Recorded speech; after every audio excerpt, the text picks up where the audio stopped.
no nso abo apam simano enwotwe e frame Kanu samra kopim 10 p.m. Yeah, the Royal Sports midweek mu na ebro kasafidie so Kofi Labi the governor obetene nka o show so Dimonza wa ha na afi so mrepam ye hweze scandi beba beka ye ho na ye dia hyehye so kama wala studio kwama no ne as usual sikapa and UG Maradona so etachi wait ma share on Facebook Otec 102.9FM o Facebook na Otec 102.9FM other platforms ni na so and I wait me so a follow ye YouTube and Otec Sports channel no so ye live www.otecfmghana.com so ubo rasa website also a obetumi etie dwumadi nti yankwa ma no nemra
and on some like 80,000 no and Tim O Pomatena Feno, only you Jimat and some Latin commander and you better enough Feno, a control something at Timia Pakama, you can 80,000 and to O Baba 10,000 Nafeno, Yaji this and a ticket in at Timmy account Nafeno, Yayani Kama Branning Eba Buana Fe Balance na Akano, one some like Timmy Ababa so much as a baby Ansono, at Timmy Alco so come open so cosmiade, Ewa Monania Nina, you Jimat. Trouble and consult na medi tuja esam no monson ebetin komana feno baby ansem atimi akoye kama me pato asoye ne yam no na chesa o shanen so esam aboase no ye wa last floor e wa yak towers no so me ba cho ye ne enkane gien bank no e ne tintwan mu sansom na kumase no ma me fanto no sam ye adesem e north central so na chesa bookers built na e wo no no me fanto no sam nchen pe e na wonso no obehu yo jema tena fe enkomodi die no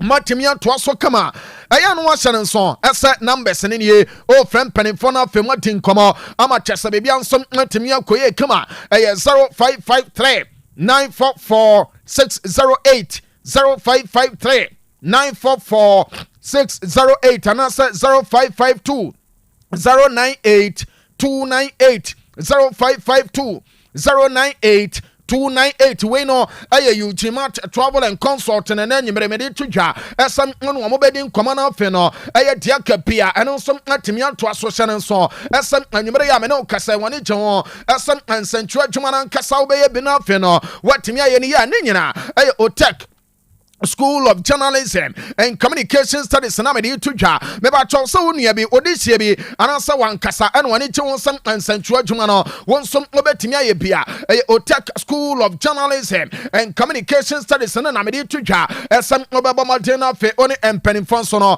etimi ama be didi nkoma na fe wa peke form ne nyina eno sam oye school na BSC no me ba cho me fanto no se adesuafo ne nyina omo som apa omo hyase ensom agentete ne entibrabe wona fe no wonsom yensew na fe bra be nam etese se kan da boso no na chese be bia nso no entimi nkoye kama ne nyina no Otec School of Journalism and Communication Studies na me to dwa entim odia se ukuta SSC anasa wase certificate no obetimi aba school ni be sanso no anya uye A-level Oliver onsom opa mature students mo pro 25 years come no am working experience no mo so ye admitemo kama channel so esem watch exam tifie twan resource no any friend awaiting results no me ba cho won so pana fe no yetimi admitew ama chese bebia nso no etimi akoye kama entini nyina no ene sam ori ba bia wo bia faka na bra be si Dr. Mensa o si Dr. Mensa na waka che anasam obusa esam ope asanwase taxi rank no de etene sam ye be kire opa no le chese ofro taxi na waka che driver ne no esam obesi Otec kafamane mo ho opa no o ram na chese won sabon kuma so no e administration block kana braba pick form no na bebia nso ntimi nkoso make enquiries awodo ansa na wan kasa waba aye 0547 823 005 0547 823 005 and I say 0243 842 007 0243 842 007 way no Otec School of Journalism and Communication Studies no and a chesam and you better to ja esam also one penifone nyina no ebetimi apon komana chesa baby anso no and on some atimi akoso kama me romana fe no me de matchesa woto and you mere eto ja e wo de yetene sam nkrofoma so no nyina no etimi de amon ansa na ye rom na fe story sawoto no yetimi de amon kama shanan so asam rom na wo Germany a memfanto yasam amodi a pick up no de etene sam anwumere ya me no kase no na chese gem ne paako ano som maso na de etene sa wen ane side ne de bayen ana de abomo me ba cho gem na o chekia ya po 31 minutes bayan bobo kono apa kana paako ama wanyan so no amontimente ya owura tin ade ha weekend ana de penalty ensom atimi anya goal awasa game ne mo ama chese bebia ensom kwaso ya de nyina ensom atimi ya todwa ye ngura mana fa me mfanto no se EFL Cup no matches awoto ensom kwaso na de tene se everton bobo kono me ba cho o check amone Mansfield Town ana de bom game no ya po 17 minutes obian so no entimi chebe sansono ana uram awa Craven Cottage memfanton mesem ayo Fulham Bobo kono amonsom ache Bristol City anom womo economy no ama Bristol amonsom antimi sansono ana Oxford United amonsom antifie ama Brighton and Hove Albion ache womo ensom abom economy no amepatro memfanto dwa ese game no egoso ekoso sansono ana Grimsby Town amonso tefie amane Manchester United ana na nyimre no mepatro san game ne nyina no eno som ekoso ye tun sam ne nyina eno som tibidi atoja 16 minutes ayabono de woman san aye de atene sa Grimsby omon chebe sansom ana United bobo kono omon som antimi chebe obi busa esa de ate na nkasa Manchester boys be ana chese na nyimre omo yeso omo memfanto dwa esem owura ne tin ade Benjamin Sesko ana de no o start okay ana chese de ate na sem aye 24 hours say ya ana me be to dwa esem owura ne tin ade Benjamin Sesko ana fe Andre Onana omo nyina no ebetimi starting game na area ma United wa brane omo som abo area ba area tia Grimsby ama bibia nsom antimi ankwe no entim ana United 11 no owura ne tin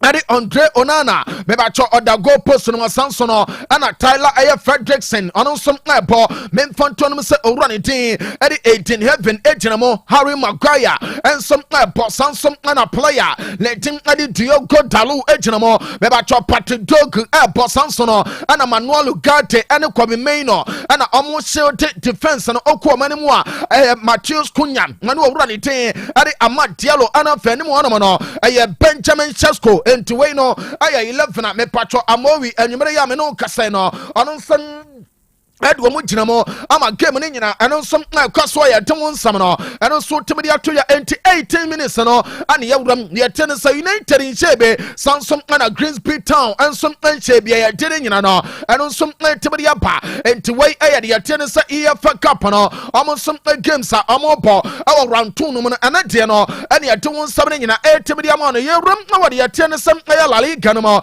anwumere ya me no kasa game ni baako ensom twa gudi ya te no such a Tapico Amopo Adiatia Real Betis Bobo Kono mebacho 19 minutes and a game no and on some ultimate produce the Atiano and some Opia Entimin Chebe Entim Ayaneo our sa game no more and I kakra na nyimre etoja and ya tumwoni nyina and on some ultimate no mebacho conference league no game baako abaso amadi atene team baako and some ekofie de womanie mebacho Riga FC and a day amotifie Apple kane pako ema kraba neti ade Sparta Prague antimiante aggregate score no ababa ye 2-1 ade ama Sparta Prague ama sese no amonsom qualify ko manama ma adwuma ne nyina no eno nsom atimi aye kama ade amoma ye tene nyina eno nsom atibidi atodwa na me pacho Europa League no uroma AEK lananka enade no amonsom atena fie ama Bran akwache omo bomo 4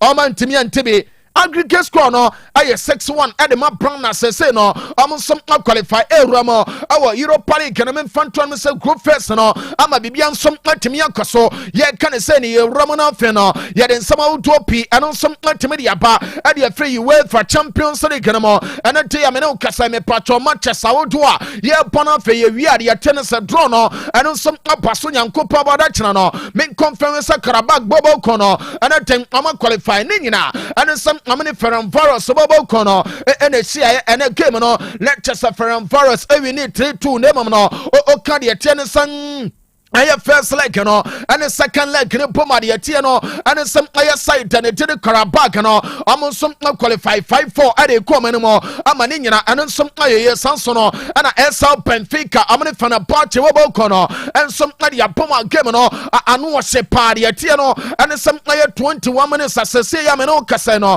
owram no Estadio Dalua yapono opian some antimi chebe chanenso some aye first leg no and some aye nil opian timi entim anate orani tim adi Jose Mourinho on the boys no omoshe esem ombetimi qualify ahead of aye Benfica and as I say Kasano and a game and some 22 minutes na game no and some Timidia Barcelona no opian some Shabia ya desan summoning no and so Timidia Tuja Name Patro Club Brook Gabo Kono almost some legend omni Rangers no and ya diachum come game no ya bought 22 minutes channel so as some Club Brugga Apokane Pako ama Rangers amonso ntimente aggregate score no say the gyina no aye 4-1 Adema Club Brugge nti we no omonso our advantage on betimi dia qualify ama ne nyina eno so etimi ankoya ya tini nyina no eno so timi ya todwa beba cho FC Copenhagen so no ene dey amne kasa amne FC Bar ade abom first leg no and they 1-1 ene beba cho 22 minutes ayabono Opian Timmy Chebe and Tim Narian was 2 sides and among some Abaya Juma Wapra, among some Betran was some Jumanon Sono, Amaba Bonnie come on off any manino, and on some Timia Kosoya Dinina, and on some Tibia Tuja, and to wait a Kakran Ampano, and a Chassis, I didn't want summoning, and on some Tibia Mono, and Tim O join it Facebook, a Otec 102.9Fm, Otec 102.9Fm, or bar, not just a like a page, or like. Keep page na share live video eno ya Royal Sports we Kanu no ebebua pa amachese show ni nyina no eno som atemi akoso kama o ya ne san no na de tene some comments awodo no me ba cho o de pa ye be reading na show no so am obi ansom atemi ansa na anyimre no ye ne wa ne ye bo adwuma ne kama me mfanto ne mo ese de tene some ye pana fe de stories na pa no e to ne ka ba me sha e free diamond scientific bar and research clinic amaso ye no ana chesana nyimre no mede tu ya sa wankasa no wonso obepebianom to nek no aye du papa say no onsom opebianom ne nyina ene se to nek ba mesha no aye number 1 mesha onunum pia ebeboa ama chese tadua no emu aye du ebe besa ye den kama na afi no de tene sem no de abo adwuma ne nyina ene sem oye bema uofie se onu obe kasa che onu achia fa so na chese mana nkasa amomfa onya hwe sanso no ana onu obe kasa bema pa no ne ayi untentem otimi wa lecture wo so dan woni nyina no aye chese yare ene ye tori ato so bomodena no num to nek ne be ababua mama na nkasa no omabu be ma ukofie ne enwu fufuo so ye be ma ote ho lecture saniema akwakoye bi sibasa ade ama onu oba kasa onfa wonya hwe no oba tede mo lecture wo so onfa wonya tawa no de wodo wa hye ne siasia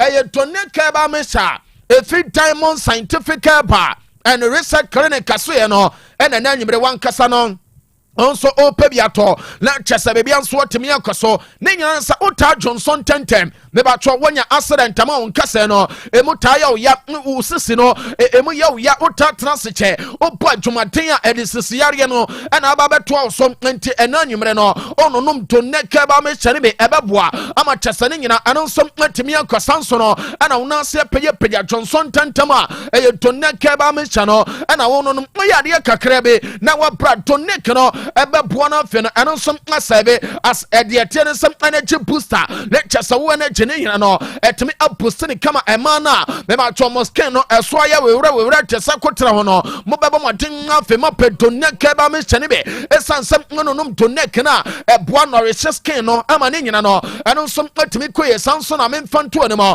esa me shane beboa ama wankasa o menses no eno som etimi asesu kama emana mo menstruate a lecture sa no som aya crot nkete de dam no eye to neka ba mesha ana mo no mo a ebebua paama de tene se ovaries no etimi afanshin ye na fa wo menstruate a eno nso aba besene sanso na memfanto ne mo ese ugina gya wo che eye adwuma ononum to neck ne bia ema ebebua ma immune system no etimi agina ne na so sanso no ena emogya na da bia no enam sem eye heat a ugina wo nte no ama mogya na wo din nyina ekwa fam no eye to neck ba mesha ena me comfort ya ma me patro tena wia so ebodon komeche ne nyina ne ye to neck no ebebua ma ne nyina timi koso emana matin kan kofam no eye to neck ni nyina ene sesese no ukuna won ne te bema won ne te no wadane te se onua beba mesrewo nyankopon obo ne se onua enko ma wo ma me ne wo no ente sinse waware no enuasem bi anim momomade na afe no momodo ne nya adwuma entinum to neck ni be ebetwe tenkane de abona afe no bebi ansom atimi akoso kama bebi etonton no bia no obenya to neck ba me hyere be nemam no enkonkochini ema onnam nkonkobu brawo teka fama opa wose open to neck ba me sha DONEC now the herbal me channel at the asoso kama obenya de opepia ensom na de free Otec FM ha ama bebi ansom atimi ankoye kama opesa won doctors no ensom atin koma ehonoma no aya yare sabia yare bi taw so odi hye bi so from sesia na feye ne nkoma aya 0246 727 677 0246 727 677 and answer 0249 208 252 0249 208 252 eno aya de yete some aya toneka ba mesha every Diamond Scientific Research and Alternative Medicine Hospital no lecture se amaso ye ena na nyimere no yete ne nyina eno some aya timedi ama no me ba twa kwabra me sre wa bomade na fe no wo mame de yete ne se owura ne tin ade memfanto no say anasa France almost squad no did the show ade ababahwem o ma me image no na fe ya bobo so kama na mom kwabra me wa yi be so dia ma ho lecture say dia me de ma no stories ni nyina no o dia fa o dia ma me na fe niam ni nyina no eno so atimi ankoso enti sana ade ni nyina te o join Facebook no na on so atimi check kama opa Otec 102.9Fm Otec 102.9Fm opa like page no me ba cho like page na share live video Royal Sports Kanu no Samsung na YouTube no anon some play Otec Sports hono no the attendance some play show no so no anon some ben e de for kama ama chese be bia some atimi akoye enti UJ image na ba o check ya sa number na image na ba no me ba cho wo stories na so mame na fe yanko the attendance le blues me ba cho squad ni nie mame mfanto no me say owura ni did the show emrantia international break a day anymore no anon some ado mo kwakoya adwuma no one over ne day ade Lucas Chavelia wabomade afre no ese goalkeeper no omra Mark Menyon onon so afre no ana fe goalkeeper ne did Samba onon so aba 3 goalkeepers ana France and so no amo so ya adwuma ne nyina ama bibia nso no atimi akoye kama enti de atia no me ba cho defenders no memfanto no sem owura ne tin ade Lucas Dinya ne tin atimi apiem no de atia ne se Malo Gusto enso tin wo mo me atia ne se owura ne tin ade Lucas Hernandez one ne nua ne tin ade Theophilus Hernandez nyina no amo nso atimi abasanso no ana Ibrahim Konate Jules Kunde owura ne tin ade de atia ne se William Saliba ana Fetayo Opamecano Changwe we no aye defenders owura ne tin ade de atia ne se aye tetie di show ono som afro mo ama chasa adwuma ne nyina no amo baba bone kama ama ne nyina ano som atimi akoya ya de nyina ano som atimi atodwa na de atia ne se midfielders no we chasa midfielders o timo se masa o no wo mani abre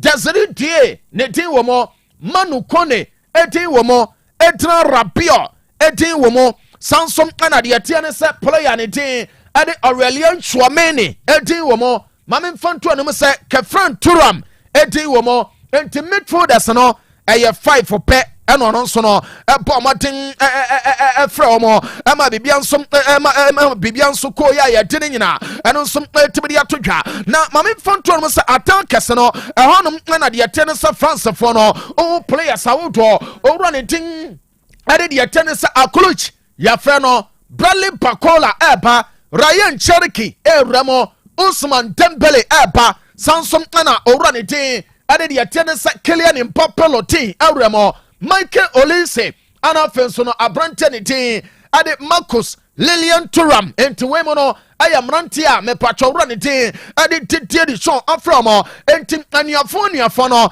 eyemienu ana aba hyeno so asa Lucas Hernandez ani Theo Hernandez ayanuafo mame kro papa kro omoba Samson ana Kefran Thuram one owura ne tiri Marcus Lilian Thuram no omo nyina ensom wo hono mu a lectures adwuma ne nyina no eno nsom to so kama ya de ne nyina eno nsom tibiri atodwa enti we aya kakra na nyimre eba no ane ade won nsam ne nyina eno nsom tibiri ama no yentensem na fe yem fa stories awodo eno nsom timi mara na chese be bia nso no entimi nkoso kama ena nyimre de yamenseka ane sa Manchester United impenfo ane Copenhagen before the game no me ba cho omusia ye ema chese enkomodidie no ekoso kama na de mensenka eno se enkomana nkasa no na ye owura de tim ade jetie ne se memfanto me se Copenhagen no eye ne future na mpanimfo nso pomade atimya clarify ade ma no esem ono oye player me ba cho manager no obe count on him eye season way ananse se yankasa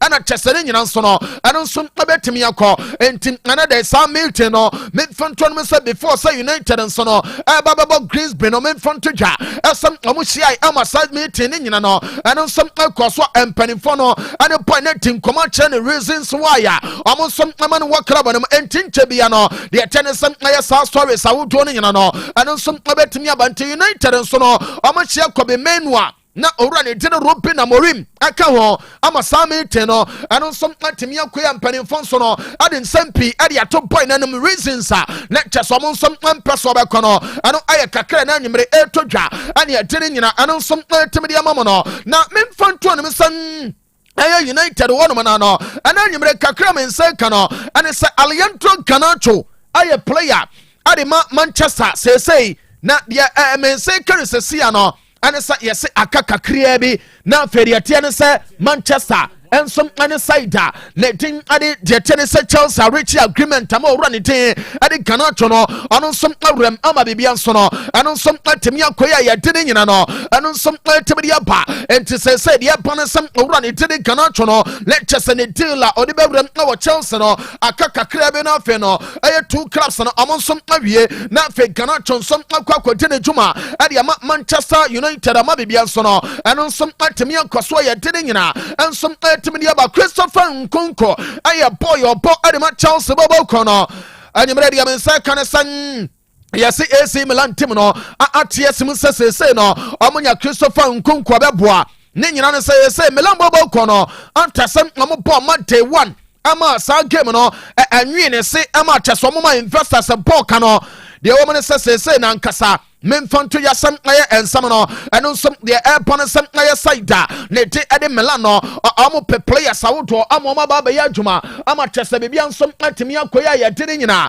ɛno nso ɛtumi de ato dwa ɔhu sɛ stories awodoɔ bi paeɛ ɛsɛm ɛyɛ saida ne de ɛde deɛ ɛte ne sɛ Real Betis ɛpɛ wura ne de Dani Ceballos ma memfa nto no sɛ deɛ ɛte ne sɛ Ceballos report no deɛ me nse ka ne sɛ yɛse Betis bɔbɔ no ɔmo se ɔmo ankasa no ɔmo nyɛ ɔmo adwene ɛsɛm ɛyɛ Ceballos no ebia ɔmo prime target a ɔmo bɛka ne sɛ an yɛba bɛfa no lectures waba bɛbɔ adwuma wei ɛyɛ player baako a ɔmo nso ɛwɛ no sɛ ebia sɛ kɔkɔba ɛsɛm ɔmo ankasa no ɔmo si kasam nso ɛbɛso no ɔmo bɛhwɛ onim sɛ side ne didi ma se mede bɛto dwa wɔ ha sɛ ɔmo ne Madrid bɔbɔ no adi nkɔmɔ ɛma Madrid deɛ na ɔmo yɛ wole nsɛm anyɛ bia ɔmo bɛtumi agyae owura ne din ade Dani Ceballos ama no awura mu lectures ɔno nso akɔbɔ adwuma ade ama side ne din ade deɛ teɛ ne nsɛm ɛyɛ ma sɛ bɔbɔ no yɛsɛ no mu no na kyɛ sɛ Ceballos no ka kyerɛ mo sɛ daabi ɔno adeɛ baako ne sɛ wate asa Betis foɔ no ɔmo pɛ no ɔno ɔtena Spain a ɛbɛboa ne paa ama bibia no ɛtumi akɔ so ntim owura ne tin ade deɛ ɛteɛ ne sɛ Dani Ceballos no yɛso ɔno ɛne tiam ka kyerɛ Madridfoɔ no ɛsɛ ma sɛ deɛ France hɔnom no wate sɛ wɔfɛ ne mmom no sɛ ɔbɛfiri Spain na afei wakɔ deɛ ɛteɛ ne sɛ Le Champion mu no ɔnyɛ saa adwuma no ɔpɛ so ɔtena ɛwɔ La Liga no mu no afei no adwuma no nyina ɛno nso ɛkɔ so a yɛde ne nyina ɛno nso ɛtumi de ato dwa menkɔma no mu no afei memfa nsɛm awodoɔ pii no no ɛno nso ɛntimi mmara ne nyina ɛne sɛm goalkeeper ne din Adesan Lome a mede bɛto dwa ɛsɛm ɛyɛ Manchester bɔbɔkɔ no ɛnsom ɛpɛ no ɛde no afiri Royal Antwerp no wonim sɛ goalkeeper no yɛse Premier League clubs awodoɔ ɛdi n'akyi pɛ no mede ba bɛto dwa wɔ ha ɛsɛ Galatasaray Sport Club a yɛsɛ saa goalkeeper no nkɔmɔ bɛfa no yɛsɛ boy ne deɛ ɔse ɛyɛ United ɛna ɔpɛ so ɔbɔ sɛ deɛ akɔakɔɛ no ɛne sɛ United team no ɛsɛ ɔmo ne kraba ne din ɛde Royal Antwerp no ɛnsom ɛdi nkɔmɔ ama bibia nso no ɛno nsom ɛkɔ yɛ a yɛde ne nyina ɛno nsom ɛtumi de ato dwa ma menwuram ɛwɔ Saudi Arabia lɛnkyɛ sɛ memfa nsɛm ahodoɔ ne bi ɛno nsom ɛntimi mmara no kyɛ sɛ bibia nso no ɛno nso ntimi nkɔ so kwamena ma meyi magyina mede Sunday ho no na afei me ne nkɔmɔ ama bibia nso no ɛno nsom ɛntimi nkɔ so kama join ne Facebook no ɛyɛ Otec 102.9FM Otec 102.9FM opa like page no la chasa wa share live video eno aye Royal Sports Kanu no ebebua pa ama de tie ne sem aye show no eno sem atimi akoye onum se owram awa Saudi Professional League ne mu a memfanton me sa top clubs a omo sem awa Saudi Arabia no eno aye Etihad Al Nassr Al Hilal ana fedi akeka no mebacho unim sem omo ankasa no omo sports ministry no ana chese omo ya sa clubs no so omo make sure asa sign in sawodo omo som ebetimi aye ama chese bebia nso no etimi ankoso kama ena nyimere dia menseka ana sem owram awo Saudi Arabia yese empanifo na ehwe ne mo se anye bia no sak aye clubs a omo som awo professional league ne mo no on say Saudi na chese government no na yiska na mo de kokoto to players awodo de be na anwumre no ana sa empanifo ne say sa clubs a aye abane bomu ka no omo ba be make sure say about 75% of aye sa clubs no omo ba beton adiama individuals a omo adisika ensom abeba be ramana fe no aye Saudi professional league no eno som atimi akonanim wa bra eno som abeboa amade yete ne se aban no ne nwahan no na fe no aye private na nkasa no anasem uram awa Saudi league ne mu a meba cho aye team Saudi no omo som atimi privatize no ama bibia nso no eno som atimi akoso ye dede nyina eno som atimi atodwa entim aye Saudi memfanto ne mo ese omo nso de nyina no eno som enko ya dene nyina eno som tibidi atodwa entim o join e o Facebook no so Otec 102.9Fm Otec 102.9Fm uje dia medim image ne Sunday o sa number no ena fato so ma me na afi no yanku ene mo kama enti uba le chasa wa like o like ya share na afi no me ba cho yanku ene ma chasa dia kapia eno som entimi nkoso na afi no won som odo comments awuto no ade ato ase kama ye be read e wo show no so ma bibia nso no eno som entimi akoso me nyina so na afi no me mfanto no se Polovia Ventures anyimre no o pe quality and original justice a Polovia Ventures na woko me ba cho country bay jesse anasem aye club bay omonso jesse ana chesa wonsom ope aye Polovia Ventures ana nwumre no me de tudwa sem obabo maten na fe ni nyina wonsom wakwa kwache sa aye medal sawoto sa aye trophy sawoto sa aye captain's armband na ope me ba cho wrestles ana mo pede ma referee sawoto aye Polovia ana chesa mo kwade ate no ana sem aye red and yellow card sawoto no ni nyina obenya bi sansom na football na football bu sawoto no aye Polovia Ventures aso ya ewo KO omni foco bookshop no na dinhwe no me patro benya ewo ho na fedia wonsom open no won sansom atimi aka clubs awodo a mo pet set of Jesus ato no mo ram ewo Polovia Ventures a mo betimi anya bi ensom atimi ato enti anyumre no mo mfre omo ni nyina nsama kancha so foco bookshop a ewo KO no ana omo ni omo dinhwe no mo fre owura sese na fe nkomodidie no mo nto aso kama aya 0548 508 186 0548 508 186 eno aye Polovia Ventures ofra na chesa no owura ana chesa no som fana fe no ono wati nkoma na chesa ujese no ana fedi aka woni nyina no onsom no na ti nkoma kama men nkoma no na fe no men fanto no sem na me ye sorry sawodo na me pacho me wram awa Germany na makwa kodi dwuma awa the diamond shaft o maso ye on se owura ne tede William na Girlsman ana ye owura ono som ada the diamond shaft na no oye head coach adema German national team no na me patron squad no dia me tete ne sa Leroy Sane ne din timi mpiemo ano ana manager no ensencho for what Germany busa no esa Leroy Sane wa game ashego asa ya sister anu shepa na den na wan kasa no one friend manager na say yanka am wo bia so ntimente esa ofi Bundesliga no ekokowram awoteke na nkobo Turkish Super League na wase wafri one ekọ de etere se wachi enti de all kano ane sa boy no wafri liga emu oden ekọ weaker league na dia all kano ane some player na nkasa sa obetimi anya call up na for national team no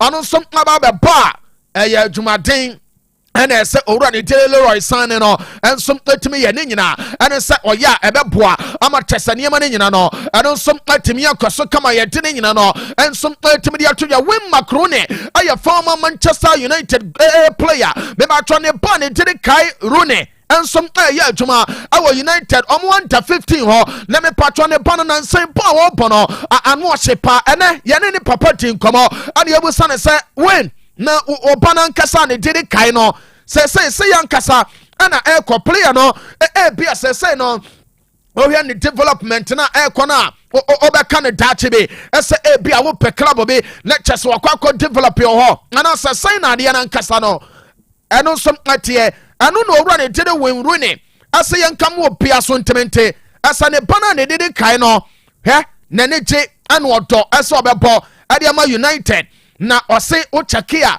boy no United one wo pese wotena na de ba kono sa wo chekia ne technically boy no good ono nsom asan ya de a oye intelligent ma bibia no etimi koye kama wase akwada nso oni a ne chesem aso wase entikai no ono aye wenru ne ha wa no obo ne ball ne chesem ni pace ana fe de tenisa ne energy no eno nsom atie an ne technical ability ne nyina no ase ne ba no wa fa ne pepepe entim aye boy no o develop ana chesem one day bi wapiem na Manchester omo senior side na eno nsom abaya ne chesem ade ma Manchester bobo kono eno aye kakra na nyemere etodwa ane ade won sam ne nyina ane nsom etibidi aba eno aye owura ne tin ade win macaroni ne chese ensam ode ba no ane ade ne nyina ane nsom etibidi ama no meba cho Savinho aye player ade Man City bobo kono on se meba be kan wa ha asa Tottenham Hotspur bobo kono a hwan mu sa anya pia about 70 million pounds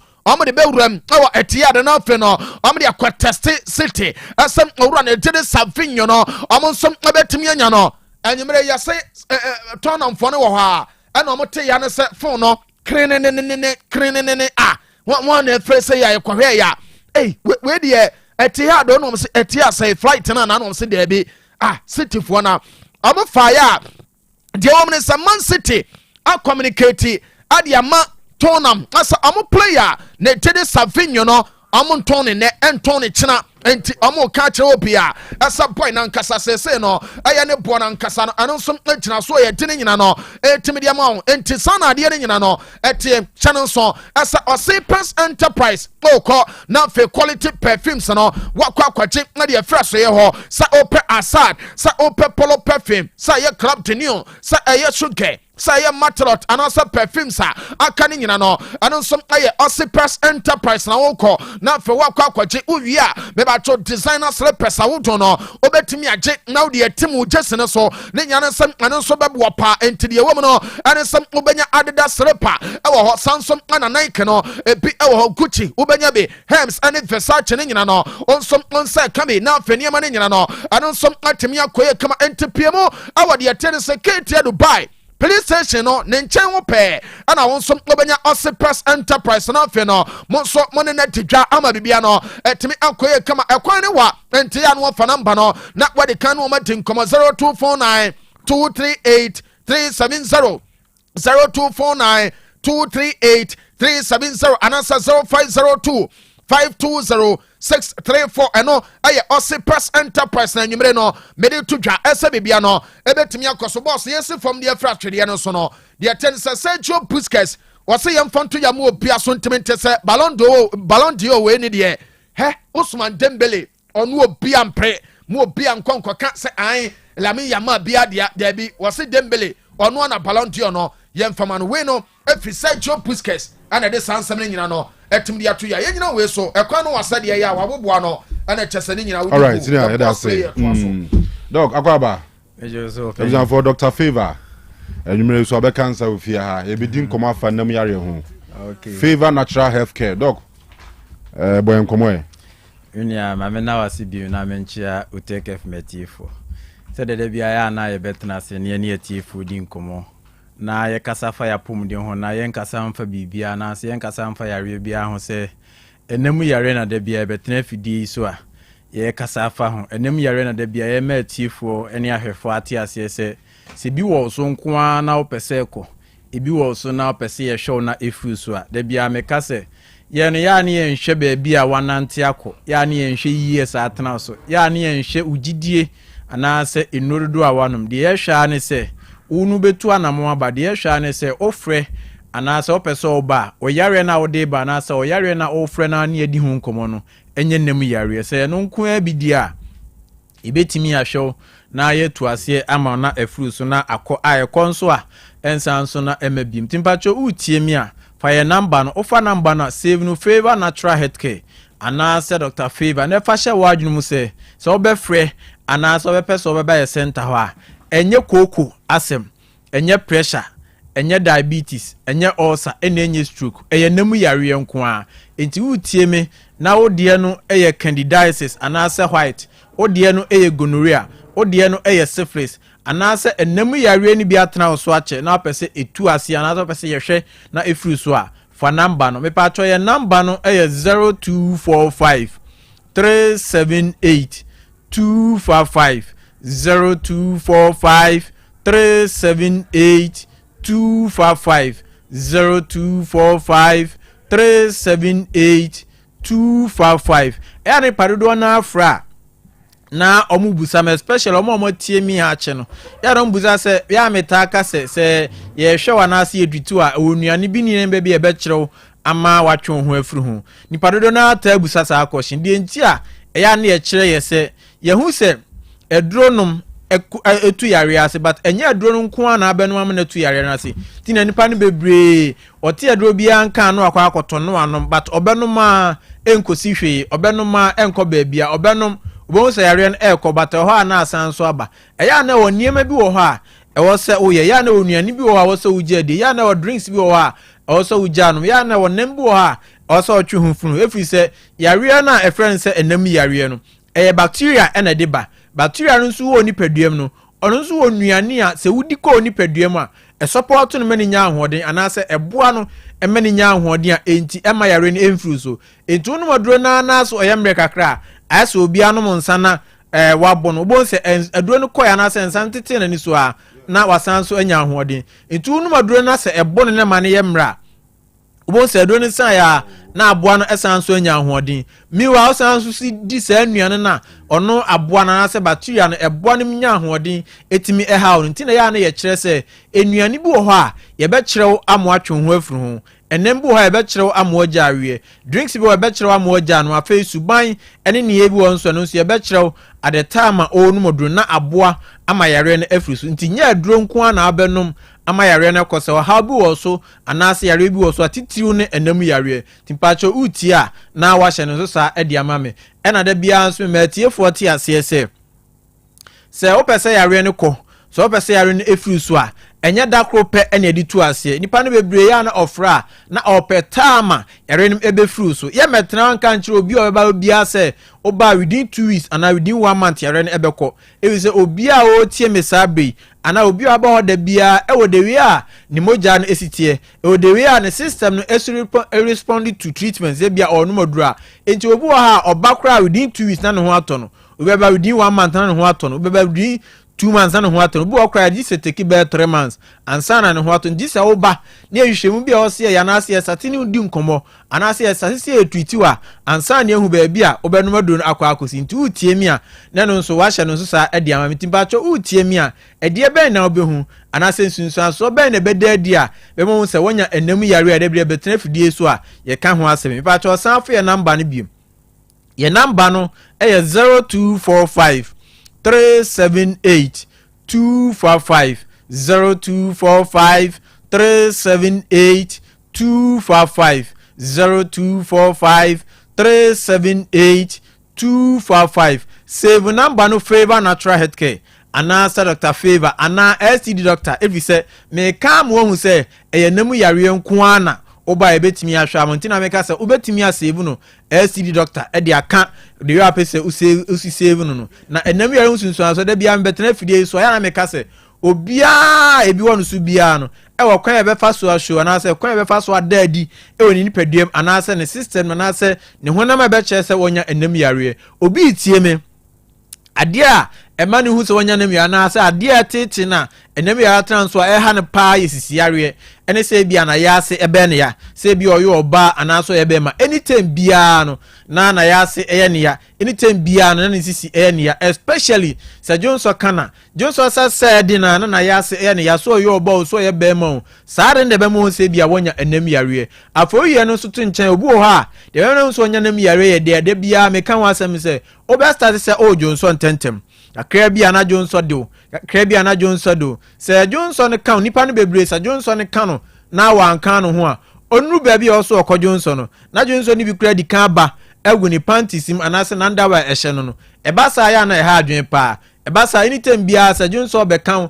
anase junso obediwa na oyam kra ehyew mepacho utie me na atahu sa ne mana e o se kire se wonya anase edi adanse se wonya enam yare junso tenten most at times ya na do na so pressure anase diabetes especially omomoda pressure ne diabetes aduro so no eya no mota junso tenten but majority na no eya na enam yare na eta akofaba tu utie me na ata junso tenten a enam yare timi de sade ne ba afi apart from say wo junso tenten no obedjunso awie no na otisa junso ni bi aka obanimu ana abetisa junso ni bi aka abamanimu asa de junso na junso e na ama ye woso san akojunso no na sa junso no de okwasa okwa akojunso a gisa wo chima ansa na ba e bakra na esoso kokose bi obu pipe ana obu nso na etwa no eya na ha adwen afo yi junso ntentem ani se ebi kem no eto nchen a obu ade be na hu se wonya nam yare eye se odwunso bia ote yaw e woni banimu odwunso bia ote yaw e woni banimu anase ote se ne ba na ase ne banimu ahyehye ne pa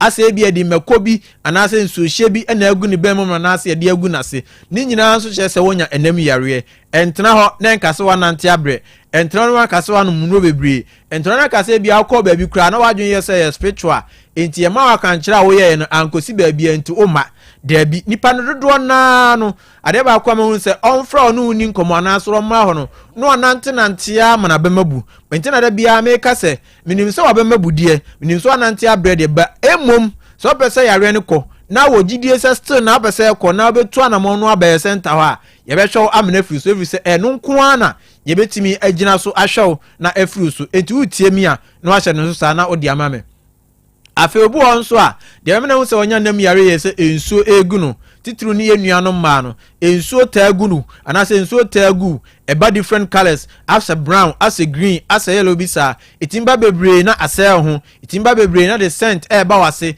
na ne pampan no ayenyenyenya ase kosua bi mok bi anase friend say fish bi a epesese no your man bebre ho itimba to the sense so pia ko ba bi anase osiesie no na so amopanti na anase amopada okotena ba bi ensuo na free na se ba no etimi ka akoya na okotena so na se etimi ka eka ba bi okotena nyina ache se wonya enam yare entena nkase eye normal ene entena nkase oba bia de also white eba no so o white na eba so na eye normal no enye white a also de pampan eba wase enye white also edin su a eba different colors eba wase enye white also edin su a eka oni pedua na ensansan beguo afi onso ye be ma utie me na ansa na abadwunso no na esufita bi abeta obema na no ansa no adwunso udwunso wi hu sansu no at times ya dwunso ta hu se emoja eba ni nyina nso kire se wonya enam yare emfo ni nkire ba bia bra favor natural healthcare ye center anase aso na yen start enshow ana obesa woni edi nkomo ansa no aba de ohia ye number no 0245 378 255 0245 378 255 0245 378 255 obu a onu nso tie me de me no nso onya nam yare ensansan timbegu ni bema no ho anase ne ba no ho na ensan ya na ode obi a de nsusuye no obu a ne ensan ne beto se yama na se kakarere no emuye ne ya no otitia na etre na eye kese obi nso ensan timi hyehye nsuo ase pimples ase mpompo na hyehye nsuo ho ane no apai ho ane no anso apai na na se ho ha besu aneko obi nso de timbegu na se anase ne bema no bebre na emuye ne he na otiti ni nyina di adanse se me nua ba na se me nua bema utie me wonya enam yare ne tena so cha ekofa ha no nsunsun so bebre ebrew obu etena so cha ema ne ko private na so okotoleta ochima na esufita efri ne be na se esufita efri na se eba ema ne bebre asel menses ne maye ebi kura be 3 months 4 months na ema ada ema ne titiri nso atena no so ache ama ne be ma no fon ana efon ono oba hia asesi ana ne ho asane sa ha wanyina no se bito so na opese otu ase ebito so na opese kwa eye favor natural healthcare ye center na se asoye na abetimi na waba ni ahwo ye center no ye oduase dote bola junction duase dote bola junction utie me na ba bia be fra ba besi adum ba besi roman hell ba besi kejeti ansa no aba udie usia nante bla bola ho anasa Dr. Mensa ubeduru bola ho anasa Dr. Mensa na obuza se o peka ekoduase anasa Kenya ase a ombe kyerɛw omo kyerɛw na so ofuru bia ka ne tuye na Catch a mate and another and say ubesi or bola junction unim ho enti oduru a onsiu osiwa na utwa akwan mu a na obuso obia say o call Dr. Favor ho and say oh baba bia first pa na police for container na say omberia no obia betro bibi ntina say wunya mrema e delivery and say e door to do bia wo bia e wo Ghana ha na say bia wo Ashanti na say o kuma say bia no uni edi nkomo na me hu say e nam yare nko a na e ha na afe yen komo ne yen hihye no be no ti aseme ya ipacho be bia wo bia no ibetimi di enuo ni bi na e di abro e na mama wate ase se o ba ne ahwewa e onuane a ye kyera mu oja die e na ma ye kyera mu oja awie drinks a ye kyera mu oja na fesu ban ne nie a ye kyera amu atwo hu afru me sorry fa number bar o fa number no fasha wadwunu mu se so baba ye center ho ana be frɛ ana so be pese de no be bra me srɛ o tie nie na san so tie nie enye kokwa asɛm enye pressure asɛm enye diabetes asem enye stroke asem enye ulcer asem eye namu yare nko a eno nko a ne ye ho aduru eno nko a ne asua ho ade eno nko a ne betimi aboa ne ya hwe na atu ase ama ye adwuma fiti Monday ekopim Saturday fiti Monday kopim Friday start adwuma anopa 8 o'clock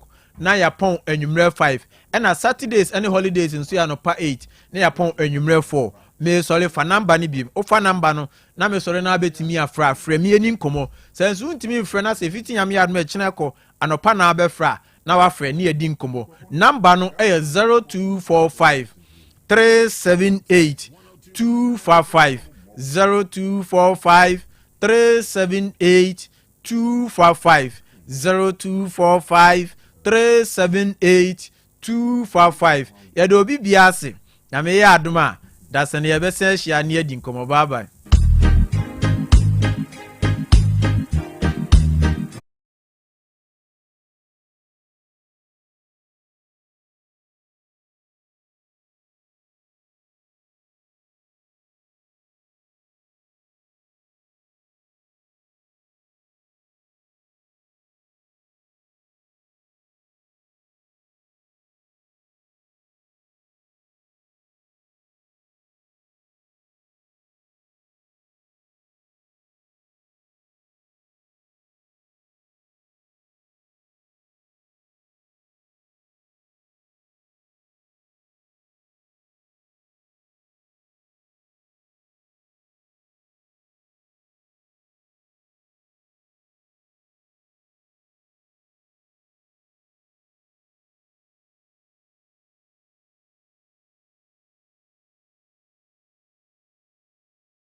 Yanko enim na yemfa sidama walasti NFA Dr. Favor of Favor Natural Health Care.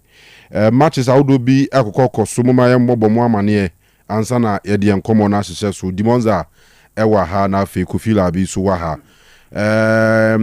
Ewa the Champions League no mu no. Karabakh etna fi ema Ferenc Varos omu free Hungary ekutwa me kamiensa mo timienu.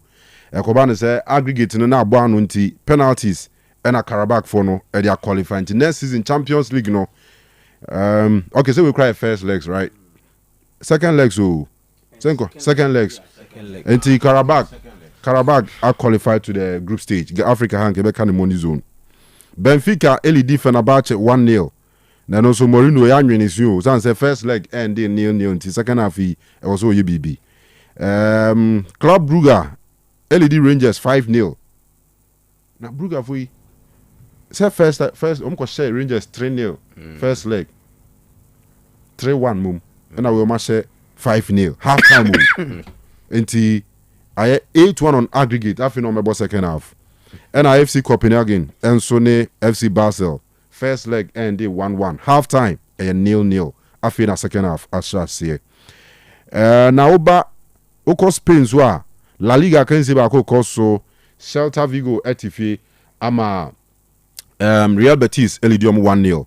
Na EFL Cup Everton 0, Mansfield Town 0. And second half ashase. Fulham 2, Bristol City 0. And also more second half. Oxford United 0. Brighton and Hove Albion 3. And also 62 minutes now for Grimsby Town 2, Manchester United 0. DFB Pokal Verhin Versbaden Omutifie Bayern Munich Elidium by 2-0. Harry Kane and Michael Olise.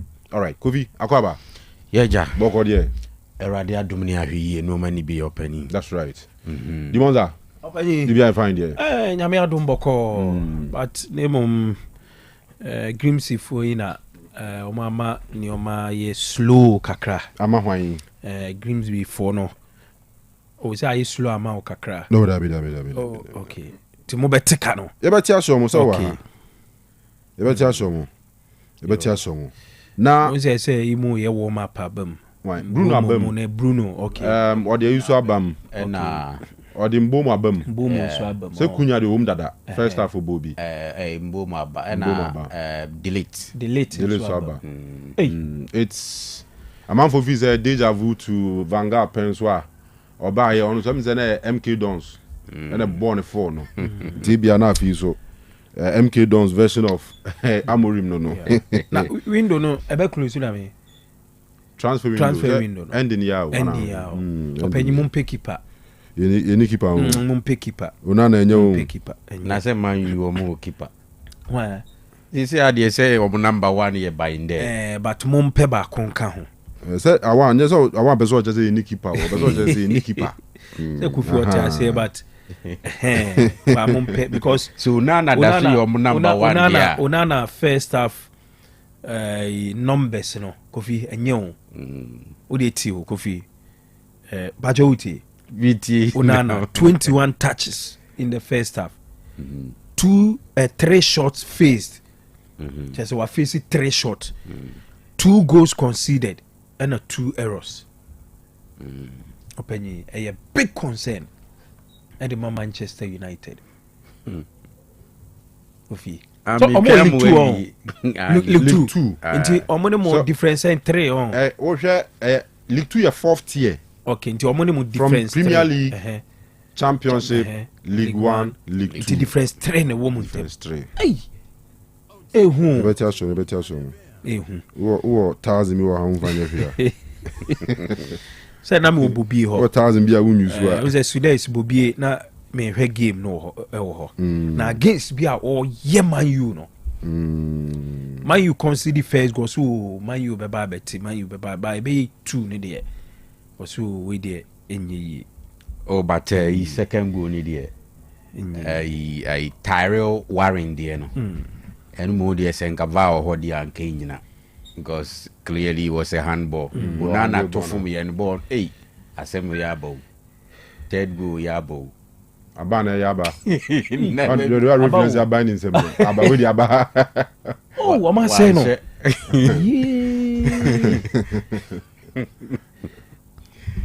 Hey, ema kwa. Ejiyem kwa na anu ana say. Ana kremu wawi. This is teasing. But But the birthday of a boy Danito. yes, a boy Danito. Yeah, list a boy Danito. Oh. I will listen then birthday. A boy Danito. Then birthday. Oh. A boy Danito in suit tissue no din.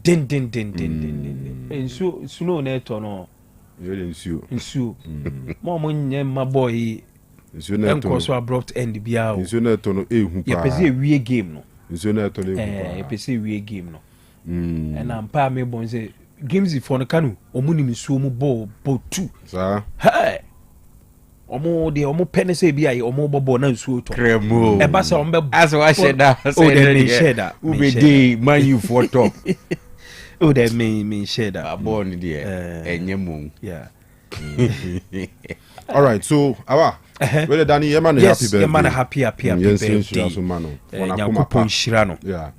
Na onko so nye ne kese na de bi e na koma so bia no onye emfama no. He has been brother, motivator. I mean oyobia Kanu memfan say na kuma mie ana mon kan say na kuma muye pa very good person nti de bia enso ye bompa na say ya sorry a ye bompa ye de mano say Nyankopon koso nhira no. That's right. So because nye is so obenya obia kofi anytime no obefra konto ma bana say ho asem dana koma so nti boy dani to de Nyankopon nhira no pa ye hina happy birthday. Yes. All right. Yes, happy birthday to a boy Danito.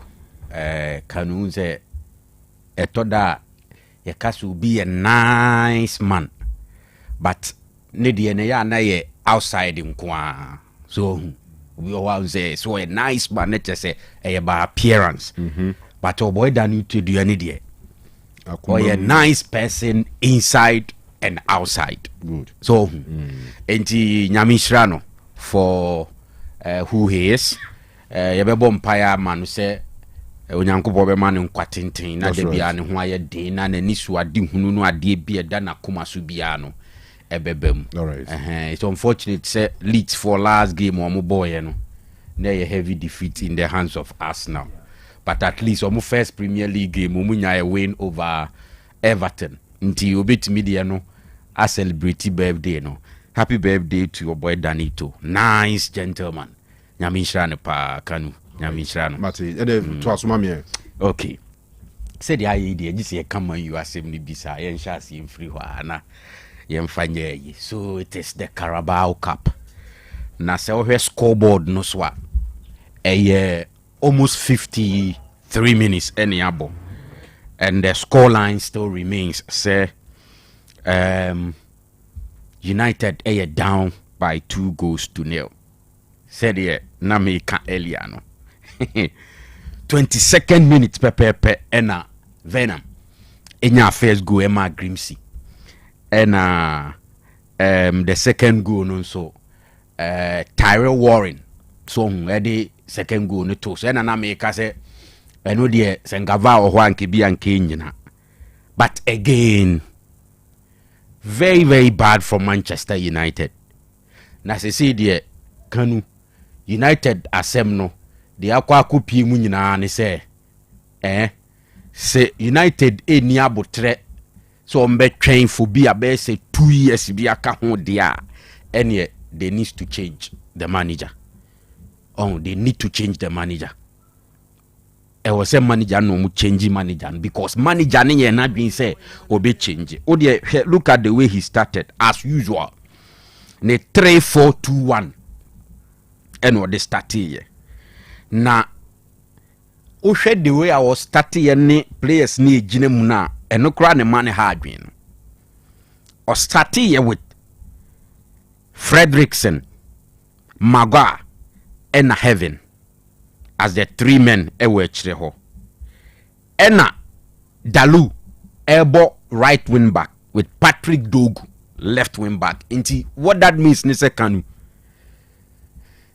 He's playing 5 defenders.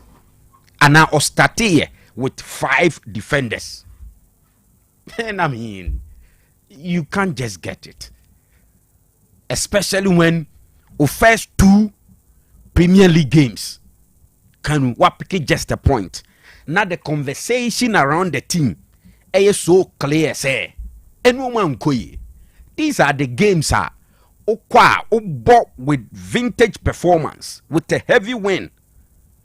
Now the appear some positive energy be around the team to push forward.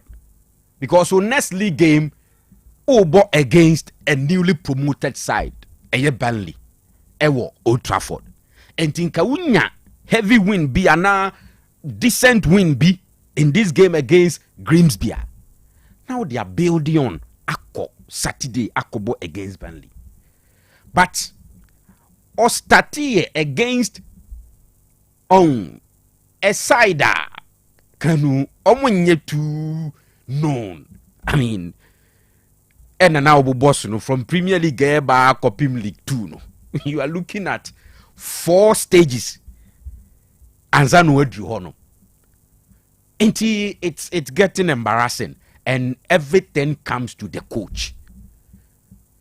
The players are struggling to play in that system now, but he's not willing to change. So, but clearly, change Nensanoa. I think things will get better. So, and Odimbomo ne the late ne Bruno Mubaye Krano still and said that make any difference. Ubunsa Manchester Bobby, because at this point Grims Fonas decided say City back kakra no mabo counter. And so mumpo ye clinical kebi ankoma ade be say a goal or 2 be the account. And because of the system, some of the players are playing as if some are bad players. One way ya bubefu Ahmad. One way ya bubefu Patrick Dogu. One way ya bubefu Kunya. One way ya bubefu Kobe Menu ni Ugati ni almost everybody. But it's all about manager and any way of playing. He needs to listen and change. Sometimes allow the situation to push you to change to make sure say ube suit the circumstance. And I've always said, maybe even before the start of the season, Namka say either so be kwakobo 4-3-3 and now 4-2-3-1 it will get the best out of the players. Clearly that is the problem. Onana sem there enra me kan bi wa ha timembese mess spend time wo hu pi. Clearly Onana gina bonim sisi an kan he is not a happy guy. The body language ni dimi na bibia he is not happy playing in the Carabao Cup. Na ba in there no akoda Premier League. Ofilise ya relegate no akofom. And that he's not happy. Inti na me Kanu say it's good. Say there are reports say West Ham will cry in the Premier League. Even if it is on loan. Me sure so mu free game we mu kwa. Na West Ham push more. They will consider it. It is better say obey depart from the club. No akobe bia. Obenya near ope. The performance are any acceptable at Manchester United. Maybe at West Ham it will be acceptable. And now any other club. So that Inter Emomukoya could do Champions League final. And unfortunately they lost to Manchester City. Inti Manchester 7 if they don't come back to win this game, there a lot of pressure. Team so, especially the manager in question. And I think say or no one also blame just be pragmatic. Just make change. And I know me catch them say onsuye be being free Thomas Franco. Oni PSG kobo Super Cup no. No decide say. Me kwa kobo back 3. Nam de Kevin that's why Becca Van de Ven ni Christian Romero mo ho. O we no about Premier League ni ma no. Afi no switch it to back 4. no born 4-2-3-1 B. So was the son woman to suit games and to suit situations.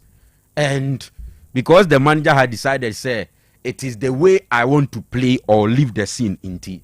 United is looking bad. And I think, say, the earlier or better baby, the earlier or better no assistant in the better it will be for him. There is the talk about this United hierarchy ni tanechi, but okay, last season ye be enna mika say there are manner in which obe ball Premier League, you know. Ananko trials will be the Europa League. And they are compensating fans and so one fast pace edgy. So Bob said 10 games this season. Nakanu and far the pressure never bano. Minim how I'm penny for the tiny chidi, but ombegu omunaimu and ombegu omunsem. And so far, 3 games in the new season is not the best for the club Manchester United. And people are ridiculing United all over the place. He needs to change. And yes, M1. I mean, we share Sheshkum Pukrana. Na expected so be upgrade near Hoyland ni Zegzimu ye weni mu hokran. So far, even against a League 2 side, Grimsby. So, change is what the manager needs to look at, and that will be it. So, see, I say 61. Maybe in the remaining minutes, no, they can bounce back. But so far, as a science name said that you too clear say United is bouncing back. So who it looks difficult, but it's doable. It's doable because side normally or mobile, they are not too good. A United Mona more well and Ama Greens before a looking like a good side. See, man, we say Messi Mount so Kosesan Huntibia or no so bow the Bibi Babe. Are they up to what they have on the pitch? Right. Now, another story catching my attention. This story about Christopher Nkunku. Likely say obe joining AC Milan. Earlier, reports be a buy and on net say it looks like a loan deal. And today, the abafu from nature say it will not be a loan. Now, most likely to be a permanent deal. There are reports say Chelsea ni Milan komodi ni kone nimpa. I think a permanent deal for the player to move from Chelsea to AC Milan ebebuano. Kanu, you remember in 2023, Chelsea far Nkunku from Leipzig. At that time, he was one of the best players at Baby Awobo attacking midfield. Utumi Bo as an attacker and as a winger. He was one of the best. But unfortunately, injuries near Dinti. Ama the way I know Nkunku or Leipzig and at some point for the French football national team. I said, and today when people are discussing good players in the system, you don't see anybody talking about Christopher Nkunku. And I believe any more now akwakoye injuries. Injuries are more. But now that it looks like Chelsea are building a life without Nkunku, say o movie to the Scudetto, the Italian Liga, na permanent. Now Obama AC Milan. I feel the new environment, every man something to step on. I think he needs to be fit. That is one. Now why consistent too, and he will be good to go. The money here positive for him no ASA. Now saying we've seen 1 or 2 or 3 players be a movie to the Italian league. Who say omo career no I revived. Typical example Scott McTominay. a rejected player at Manchester United in the Premier League. Of course, go there to him. Now everybody's talking about him. Last season he was the best player. And he, as a CCR, Italian league na kwa a place for players to revive omo career. And I am happy to read that most likely to be a permanent deal for Nkuku. On say over 27 as we speak. He's approaching 28. And he age so kakra, and he will need that space to rebuild. A stay Chelsea BM no, in my view, M1 career. Don't forget, ye approach World Cup, and me sure say utumiko Milan na ne performance no e basro or revive ni career no ho na or ball week in week out na ne performance ne kosra or stande the chance to be part of the French football national team should they be at the World Cup 2026. And it is every footballer's dream, say, Obenya the chance to play at the World Cup. He was part of the national team at some point. He was a key member of the national team. Injury sinti, as a money ne chances no limited when it comes to national team call up. Said the Kuya ni Chelsea no that's wana on shedanye starter onya more minisi. Menya sure say France Eco World Cup ombe consider no. Inti on shena Kanu on check it that move very well. So the Eka World Cup asem ya de let me end with this one. Unse nanu ya ni Owana Ancelotti be announcing a squad for the next 2 games at Obebo. September 5. Obebo at home against Chile. Then 9th September na Omabo away to Bolivia. Na on say South America hono. The last time binami chirichiri muwaha 10 countries. Ena omu de no omu born home and away. So what that means nene say each country be abebo 18 good matches. After 18 matches no first 6 ebe qualify automatically to the World Cup. Now the obedi 7th no akobo playoff. Now so far if you check the league table, ube say Argentina the first, Ecuador ya second, and Brazil a year third with 25 points. Na se CCA o first 6 na obebo Argentina, Ecuador, Brazil, Uruguay, Paraguay, Colombia, omne ye first 6 no. Ena Venezuela, eda 7th position. So as it stands now, she say anetia and Kariobe Kwakubo play off no Venezuela. Na first 6 no echo straight. In a way qualification to the next World Cup. I mean something that you can say they are Brazil Benya. Because if you check on position 3rd with 25 points no, see Okofa Venezuela. I know that 7th now. The points near 18. Into Brazil, the next game against Chile, so or at home they have the chance to qualify for the World Cup. And yet to say situation is like a normal dema getting a qualification to the World Cup na be tight. No, that is not the situation. But generally, in recent times, no Kanu, Brazil, they are not playing well. They are not playing well. Until Ancelotti arrival, no, it is expected, say, Obe bring Brazil back to the level where you need so muwa. I mean, any tournament be ombe kubiano. Ya tipi say omu ye part of the team se bit me winning. I know, and yet just by saying it, but by performance. Now say they are losing that. And that is what is expected of Ancelotti. Now I announce in the squad no 2 players, Rodrigo de Goes and Vini Jr. They were out. Now the explanation about and a weird mommy. According to him, Onim Rodrigo, Onim Vini already.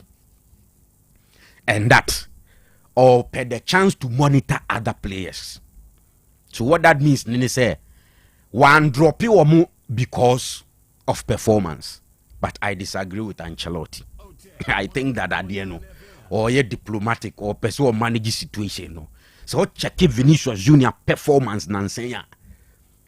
Even in the last game, Real Madrid boy against Oviedo.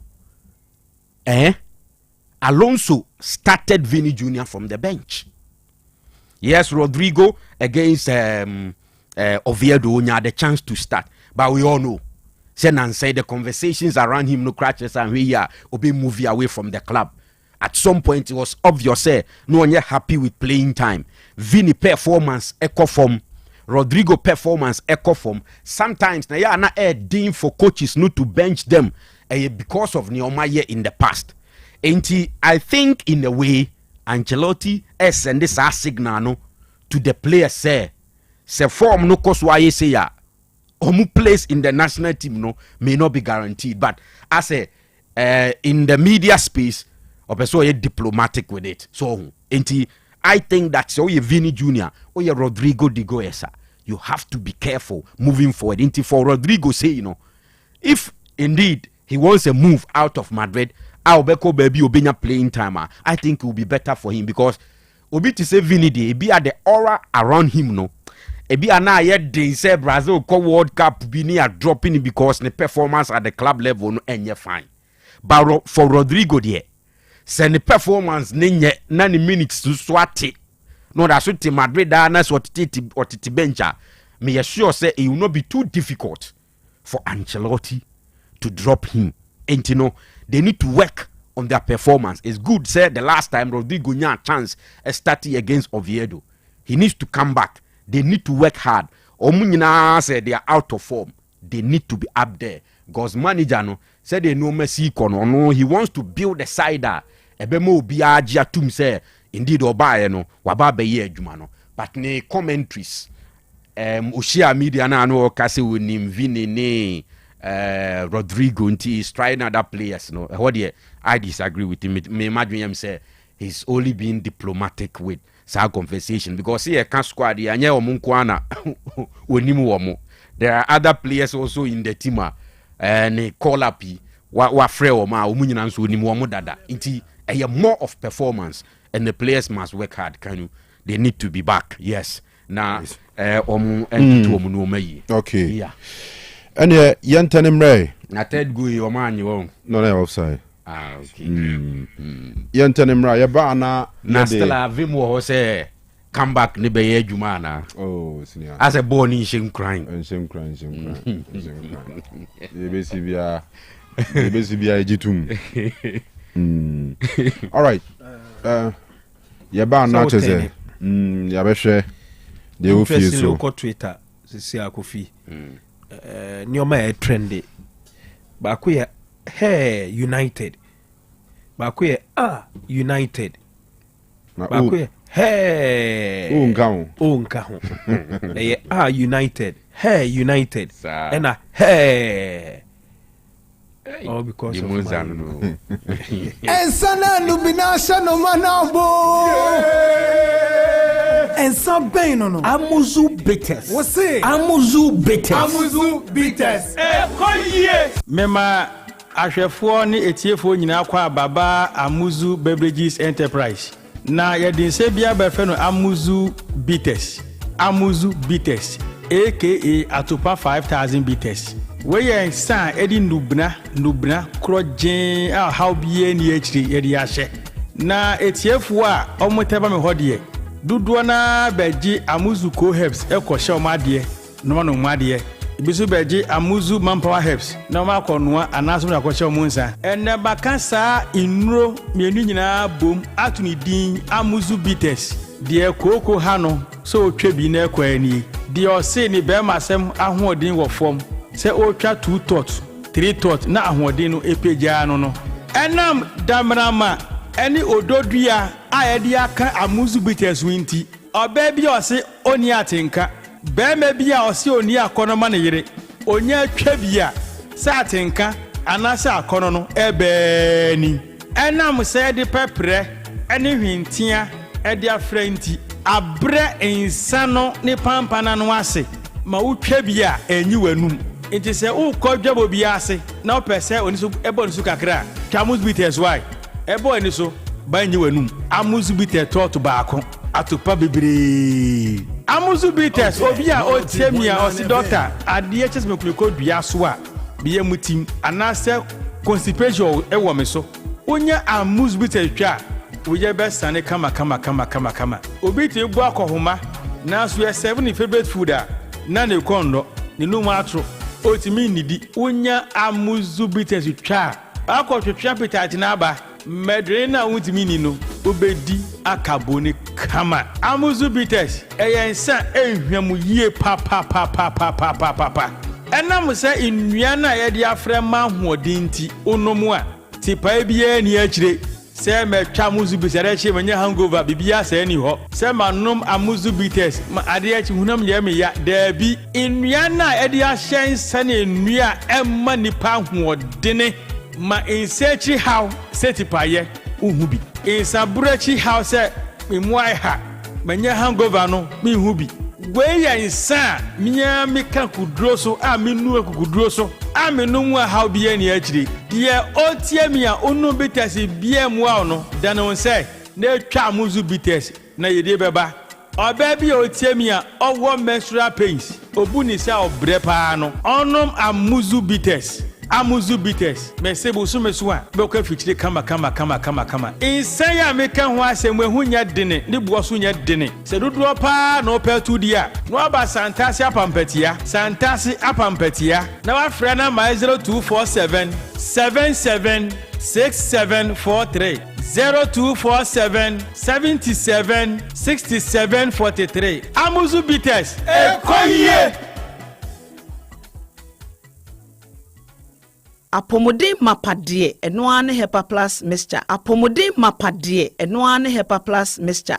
Unia, Pavi, and a Plaxmox mixture no. Malaria dronana. Ani, say nam sa. Wubeje di sa minim wife nyina ye tested positive.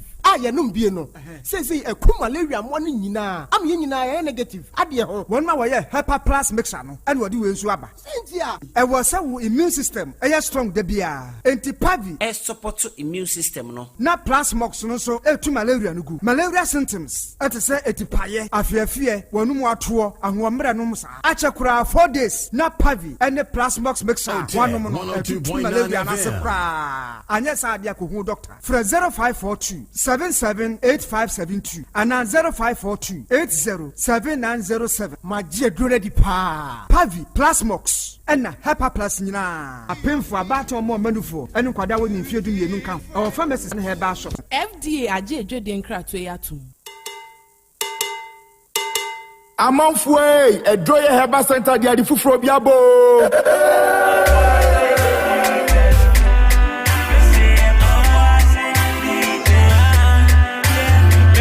Edroye Herbal Center edwumaku a odi oboasi bitters eba ye man sa amanfo ho yare emomubu atopa 5000 no a wasadi oboasi gringo bitters enso ba ya amanfo etugu so no wode ensafufuro biaba eye ginger ensa your friend oboasi 442 liquor oboasi 442 liquor eye ginger ensa yade nubra ene hama afra ena yade ayeb Bomodia ne ma unsanka bi wo ya bema na monuma ubebu atopa 10,000 ema no so numa omubeti de sansu na emema so numa ubedi ache Bomodia ne ma unsanka oboasi bitters for ginger nibi eya oboasi 442 liter eya ginger ensa ya di enubra eni hama afra ni aye Bomodia ne ma unsanka bi onumu a ebeya ho adwuma yie wo mu a won sisi eya wo ya wo menstrual pains bema edwa nwumra wontimi ne yere enna Bomodia ne ma unsanka oboasi 442 oboasi 442 eya oboasi bitters for ginger a wo mode aba any drinking sport bia etwe ho ahia ewo omaga na mu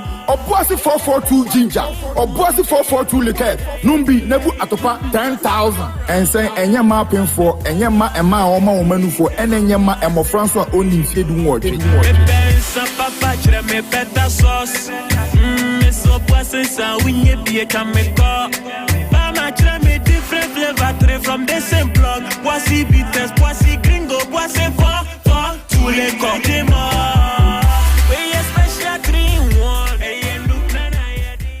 Hey, Opani, Mashusha watch, sir. perfect series books here. O ma me koto obi ma me ma no. O we jajai. Aboa wo mo se wo to make kenkan kama. Wo kabrofo. Na nkontabu okra de e jajai. Wonderful. Mese Ghana for GAJ perfect series. Atumo no de jai. No de animdifo e na twe wo nwoma bia. Owo crèche, nursery, any KG, books bia bi. And owo science, creative arts, maths, RME, history, coloring, computing, OWAP. Ni nyina. Every basic 1 equals basic 6. English every basic 1 equals junior high school. Ne ba ne combine so a owo ni nyina bi. English nom and maths nom me say books bia ni ho a perfect series any bi. Na GS any naka enso am approval into obata bia nkoto bi maneba. Na so we de school bi kura betumi akotu akoton ama ni students o. Na eno kura de wo table no so say hwi wo mo say set mock exams, terminal exams and midterm exams at the mass school so a ehia wo mo a atufo nko aputu oja station ho a enkran dance mine first stop any omamu ba bia yetonto books bia from 0243 299938 and 0540 755 465. Perfect series. Your world's future is secured. And sana nubinasha no manabo. And some pain no. Amuzu bitters. What's it? Amuzu bitters. Amuzu bitters.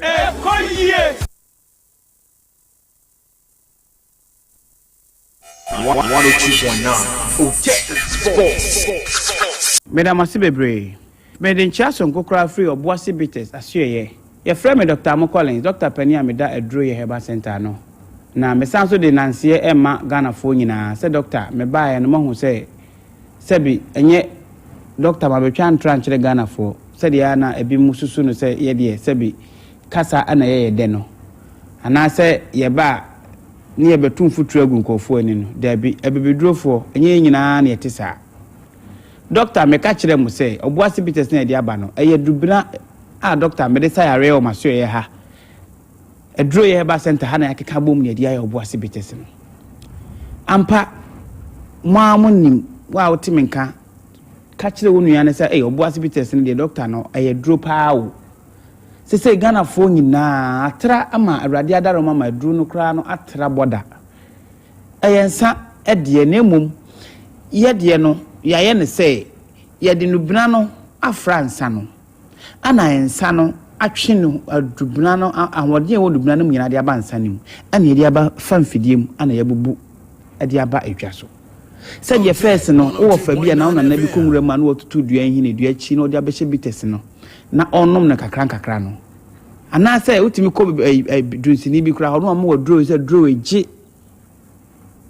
fakoshe bites mpacha wati ase ha edro bi wo kra pa yese ji ne konoa edro bi kra say ji ne fakoso edro bia ne na no adro ana say de yede so ano nti oboasi bites ye no nso ano na ensa no eti no wo de ensa no fra dubina na eye adwuma pa obi a na ne ekwa no operation oboasi bites nti onom ye no echai obi a this was shag ahwehwe ni once and wotimi anante de etasi nani so onom oboasi bites no ni nyina afri nani no so eye obi a ontimi mbu ni nsa bosumi nsia boso afi baako mfie mienu ni nyina no si otimi menstruate kama obi a wo hwan ne den Dr. Mokolins say abedin to okra de ebumi so omo minimum nyina afre doctor ye battle doctor ya to bedi doctor ye battle obi wo akọ hospital sa wo hu yare ne mpo wo hu ano aduro na obi a kire ne say kopa oboase bites ne bi o de enum no be 2 weeks nkakra ebeko ampa na eko ye da mo ase se muguso amodi aduro no ho danse amaye duro de tia na tie wa sabi yare bi hawo say sisi yare say koko say wani ene hawo ana wo ne hiawo ana nemu yare na ma be ma na fon aketekete ana bema oboasi bites because the doctor anya oboasi bites an come me bu atopa 2000 as say ko ba bia oboasi bites atopa 2000 edu binana na doctor yede aye adwuma enu nti na wo say Ghana ha ba bia be fa bia obi ase oboasi bites yeda mo ase na ebeguso nso aye adwuma pa ade amamo na mo hu say sabi obi no oboasi bites anya se ensane na ene do na emom awodin ewo mu no ana ebua na nipadua no nti wa wotimi nkan ka kire wo nua no de watia for boase bites no ka kire wo nua no nkotobi no hu se Dr. Mokolins no crojin tretrodo ana make a chire mu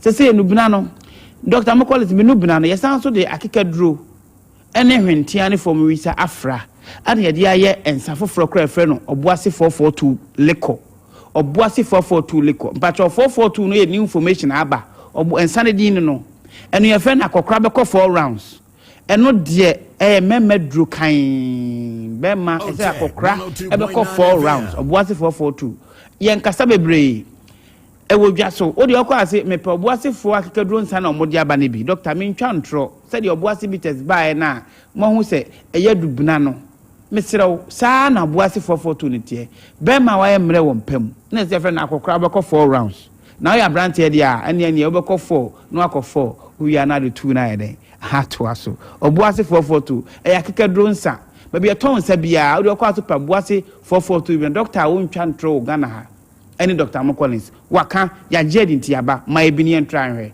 anase ya oboase gringo bitters no dia ayi na botton kete ya party bia eno na Israel no bina no efra no ai kat me pe Israel ha bam enro ni bia eno se oboase gringo bitters ni nyina boa ni pedua no sabi enye ensa keke Dr. Mokolis medamu nyina mase ti ukodwa so bia na se ni gieba babia na pesa wo yusu nsa pa oboase 442 leko oboase gringo bitters ana oboase bitters opiemu na ankasa na obehu sampa endubina ewo mu ankasa medamu nyina amase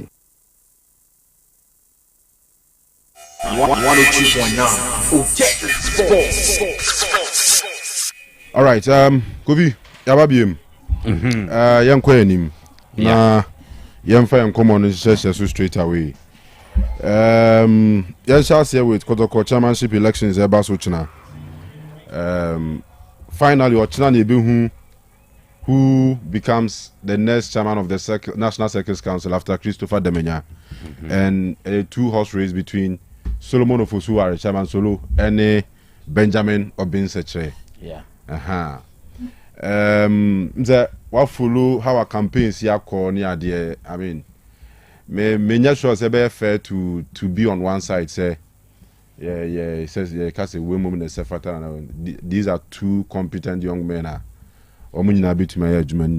but having followed how our campaigns and the reactions of the fans near the who are chances central. I think say Obia were a very good chance. Obia were a very good chance of having the opportunity to lead Kotokonu Echina. And yet one of those elections Kanu Adia Bechiamo Wakonu, who's a candidate Bako clearly in front only the race no gidi. So at some point me share no ma bakumi no be I thought Chairman Solo energy pa then they do baby you see that no say Mr. Obin so who racing him. So I think say it's going to be a very healthy competition echna ewo ho Mijina hey. One thing I must admit is Omienu nyina a decent campaign. Yes, I shall see no do baby no. E do baby no na say kase bi ni ade bi ba me sure say omo hu say baby as a family there ye no ma bisa say ye hwe ni ye nti ye be wi ya de commentaries bi a negative there man sheda entity bi kura so ha shase na say who say ya na normal with politics ni ade bi a omo edi both parties ne chino ni ade any certain commentaries bi but in the end no ye ba be ben abato ni de ma who say commentaries no dodo na ye decent magwate Kanama United oh ubizame meka opa ko news room o ka de ko busa news room for meka say 88 minutes waji openyi opa ko news room ko busa meka say 88 minutes man you bet you omoka by 89th minute Oh, say na ya true 88. Seconds na beto so one grab beto so 89. You're 89. Is I then no. We now why embarrassing. No cray. Even if for me I come back crash still I embarrassing. I mean, we one of those games and tactics na win. We win and tactics na win. And so omu ending is a penalty straight into. Yes. Yeah. Still an microphone. All right. Kofi to ankomo so. Yes, intino na me kase nkomodidie ne campaign ne ade no ahyase na nkomoni bi wo hon mana no ehye o kai say ba ku bi the famous one by say obi anko school ne that kind of thing, but I think say training there omu nyina omu ye decent campaign. Intino it is an opportunity to elect obia obelidi kotoko circles no. And I've always said say yenye kurom haidie ade ba ko na clubs no efa so di nya sika pa eye se supporters ebeba stadium match days abetu sika and nansen enkoye kra enti a huge responsibility ene dawa Chairman Solone, Chairman Obin Umunyina, Obia Bepese Obeba Bisum no. And that should be the thinking. They need to look at Obia. Omu believe so bit merely these circles no. Ama circles na revived. Ama kotoko enya the needed numbers. Yenim se ba no kotoko supporters are go beyond circles, but the recognized ones circles are a war Ghana fane nyina. And for me, Kanu, I think a tight race. Na se oka se menhwe two parties ne chances are. I think so bia wo chance. Ne bia anhwe ya Chairman Soluna bia ne chances no be wanim kakra bi achen obin based on what I see and how I see things. But I won't say and yes, so you overwhelming favorite. So but if I'm to put Omumi no on the table, na me share the Ekoso was supporters ni mo mun komo DNA commentaries around the team ne dia. I think Solo is slightly favorite, but not overwhelming favorite. Intiema race ne tight still. Which is why any of them no anadwi you can't sleep. You need to still work things around. So ena echna kra no grounds no kra no you still have to work. So antimedia that's how I see it. It's a tight race. Say ye wie na resource ne ba na Kanu ba ko abiem gidigidi pa be yem nwanwa. I expect a tough race. Our regarding the elections, the Kufia Canadian. Yeah. But minimum about who chances in saying. Kanu, these are two fine gentlemen. I mean, we are wonderful gentlemen. So when you're quite a ben, omumi enua, utum say these are people who are throughout or more life, and I say majority of or more life, more dedicated, the cause of Asante Kotoko. I mean, meaning Chairman Solo was served as management member pay, and share the passion and any dedication for Asante Kotoko Kanu. I mean, I was so paying. Or you one person anytime I'll be an opportunity to talk about Asante Kotoko team no Kanu.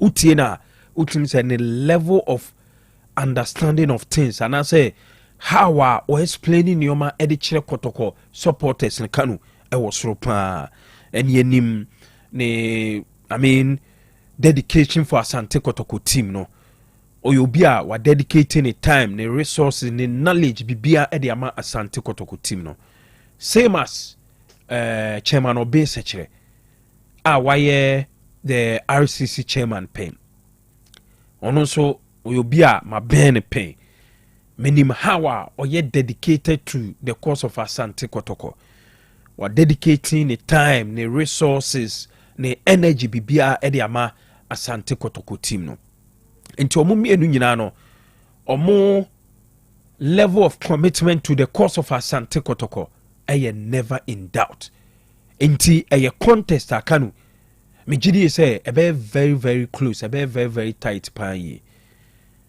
ye central for there I mean ye share any mistakes ewom but me sure say we are Asante Kotoko fan the main question and answer the big question ubebusa ho ne say between the two chairman Obesechere any chairman Solo no why na ye gidi ye say ye to abama na Asante Kotoko team no obetimi a mobilize supporters no obetimi a Kenya supporters no because say ye nyina gitum say circles no omo mobilization no e wo form kakra yenim how circles aboa the cause of Asante Kotoko I mean Kotoko history no o ka wontimi nyi circles emfam free mu the days are circles no are very powerful Kanu omuko stadium in their numbers no yehu how Asante Kotoko team no na omugina omo na so even in recent years Kotoko team na ba form no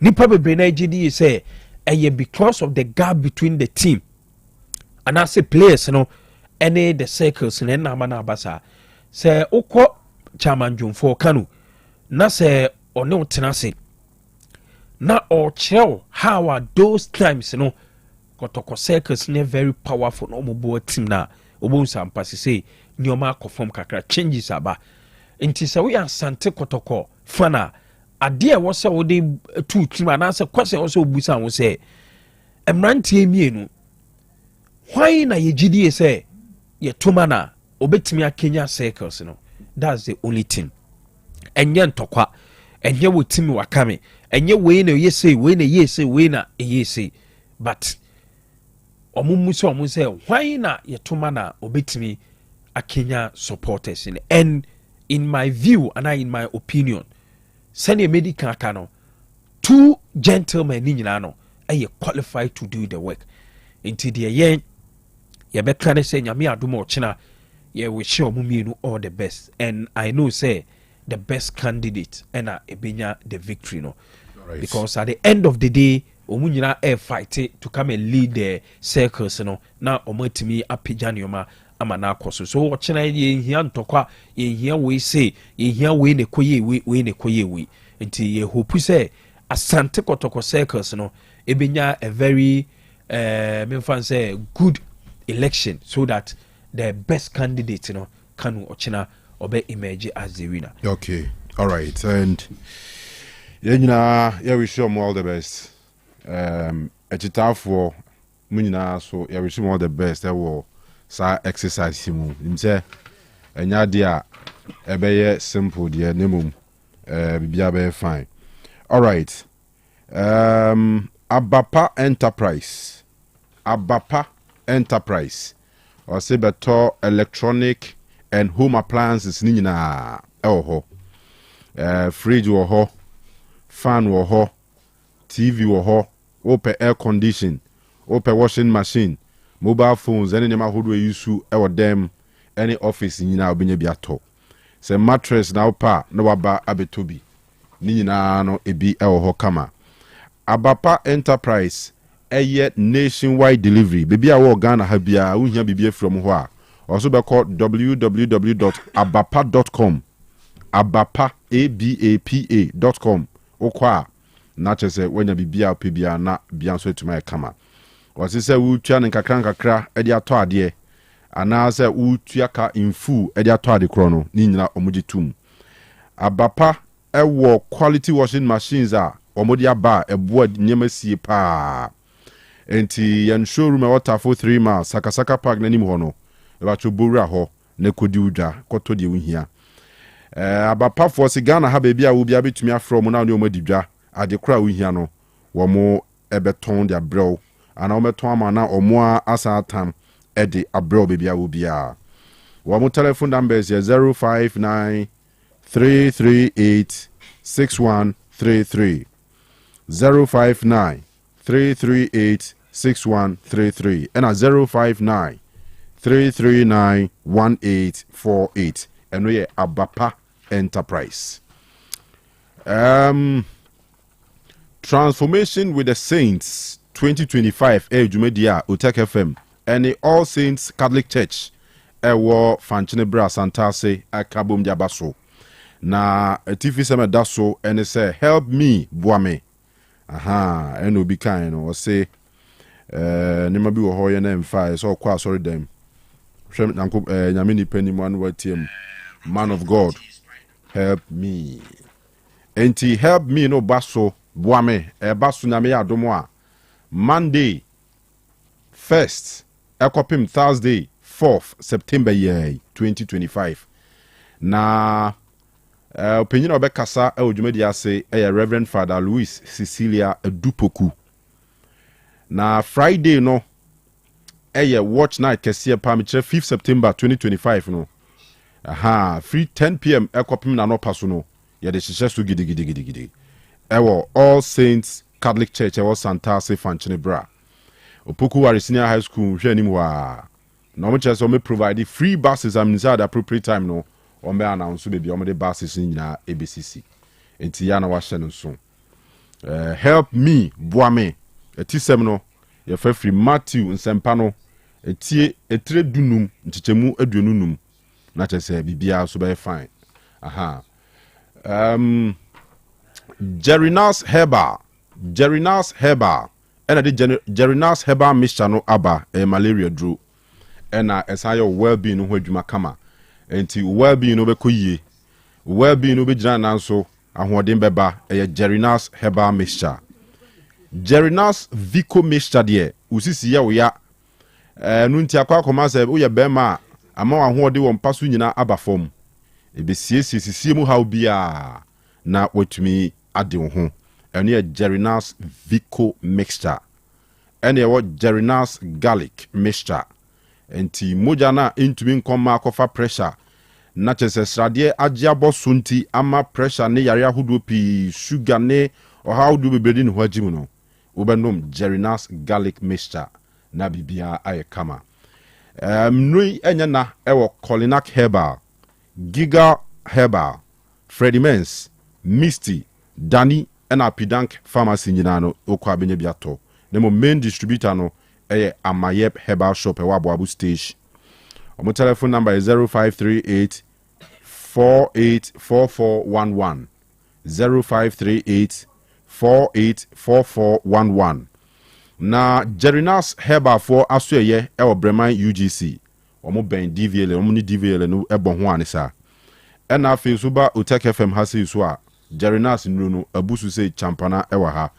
Jerinas for na mu telephone number ni 0241 814677 0241 814677 Jerinas Herbal ti ya no wanu no munro ni bi na aboa amanumetuma kama Jerinas Herbal mixture malaria dro no Jerinas Vico mixture esisiare dro ena Jerinas garlic mixture enso boama moja tumi dia frisa ne se ne be ya how bia enkofire chire emma onkofa metabolic disorders ahodo emeto ho so ntimesero nonum sanro bi na bibia enye kama ye kwayanim odwumadie mu a Henry Asante Tum kasamafo ema the Ghana Football Association wakasa kire se abrantie fe Arthur Kohn a oye Germany ni ono no sisi amene okasei wagye atum so baba ma the Black Stars into zo Henry a otuado squad oye no na Arthur Kohn ni din eka ho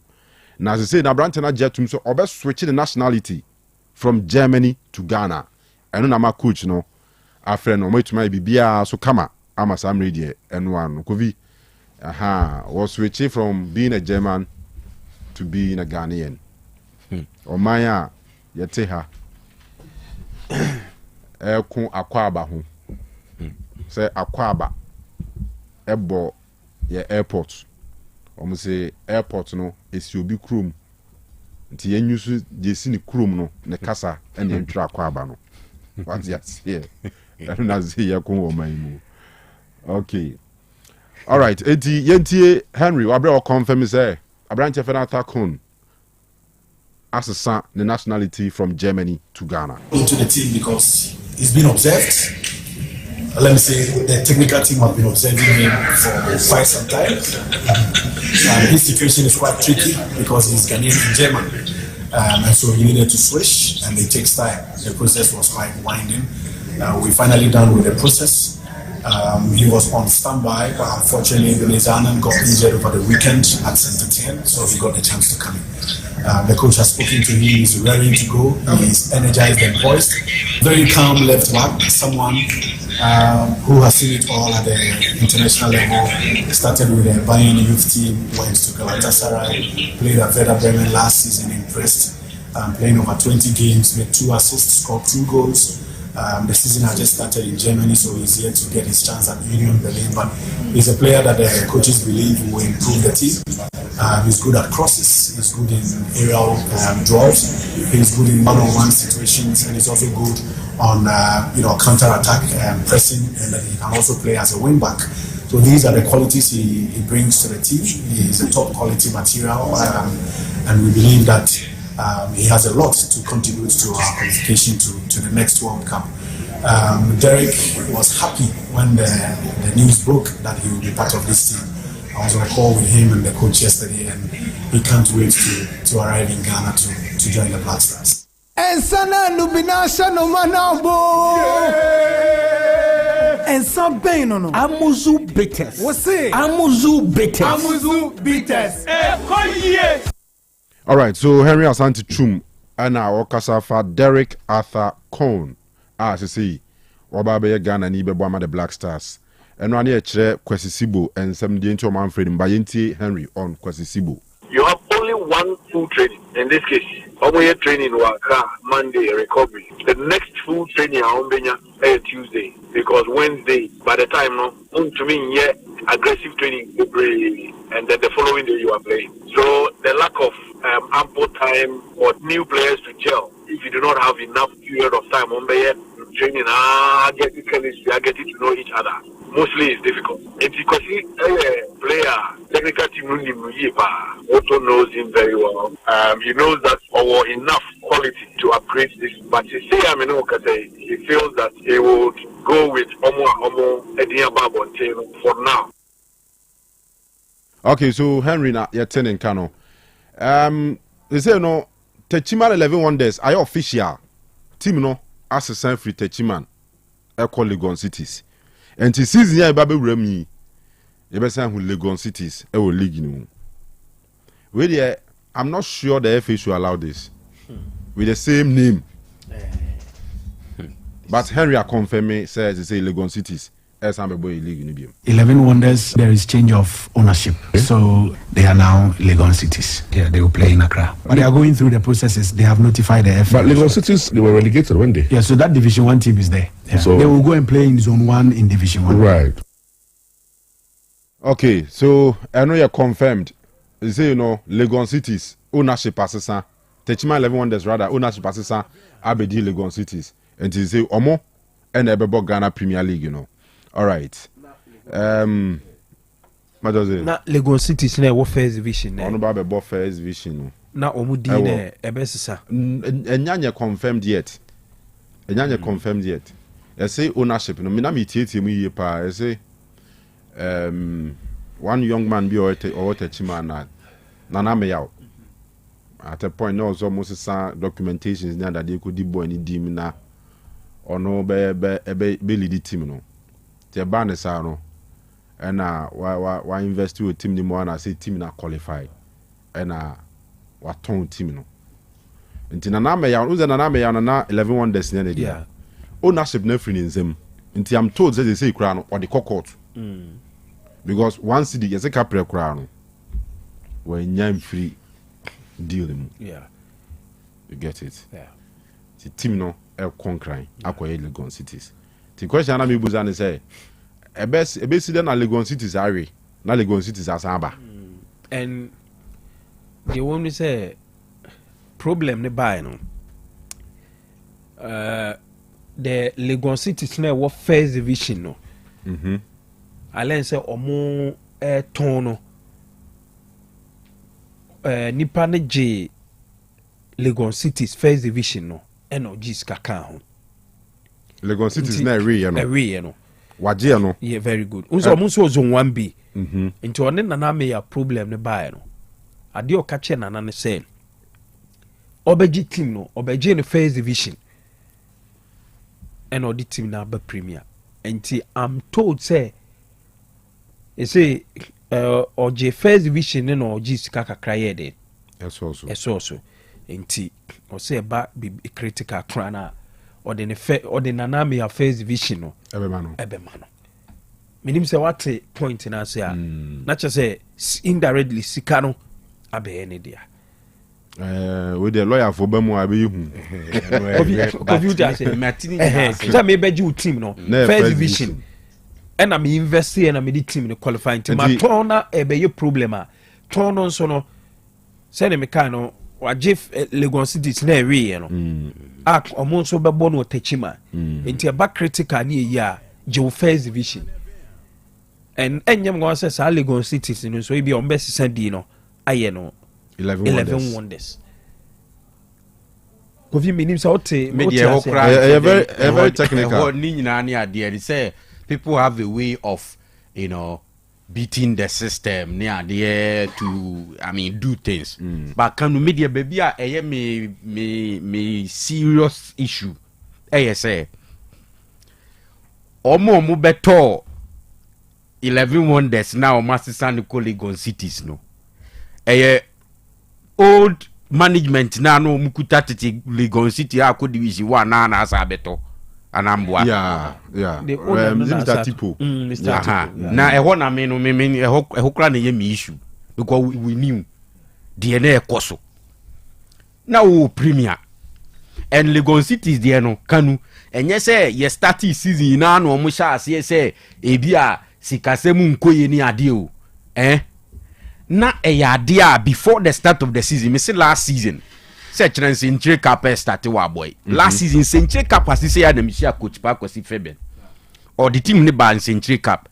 That time no kra no not getting players kra ni ade. Dina or scouting some young division players be ni ade and working can boom ni ade some from division 1 or ya to no person try omo.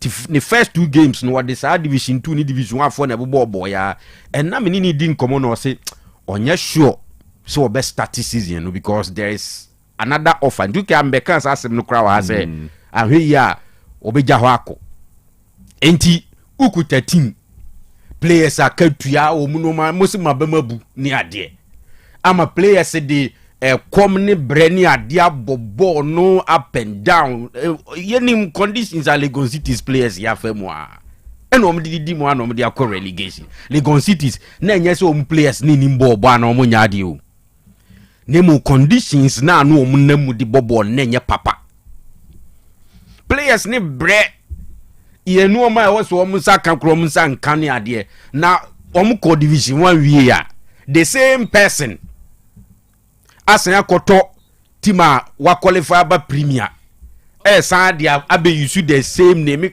the same name or different name bia e behwe emrasem so what you say ye behwe emrasem but Kanu, do you think the FA must allow this?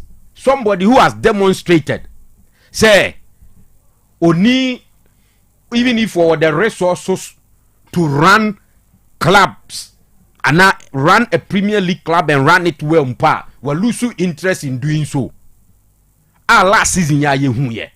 Sene ye any other jurisdiction where ye serious and Legon Cities cranky bi anka ye tregam rebi kura ma ye pia wo mutu baby kura. Also who said ye misi trade others baby aye wo mra itimi ka as when your players ka bi abese 2 months and 3 months and 4 months asutwe se ni anka bi anka wo mukra anka wo man survive till now.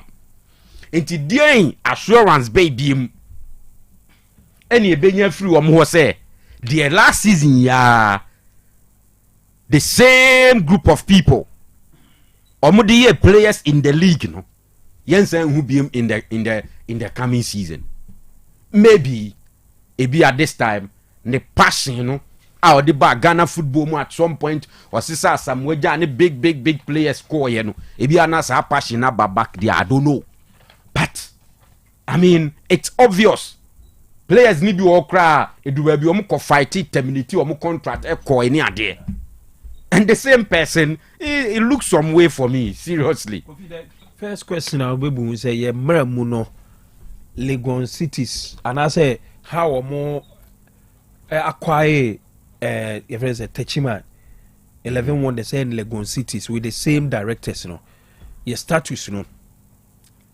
And maybe or Emma who coin and also my from Rana. Many aware of any yes, and on the first one about him when you know issues of family and friends and cronies in your league in him. Because next 2 years election because intino e was say omona omukai hono e was say yenye omu league nim ni tintini ni titi ano ebia obeka say I mean enya asema e was say ka de ba kofi the bottom line na no because I mean we kai ho nti just a question I will say na we kwa kwate bibisa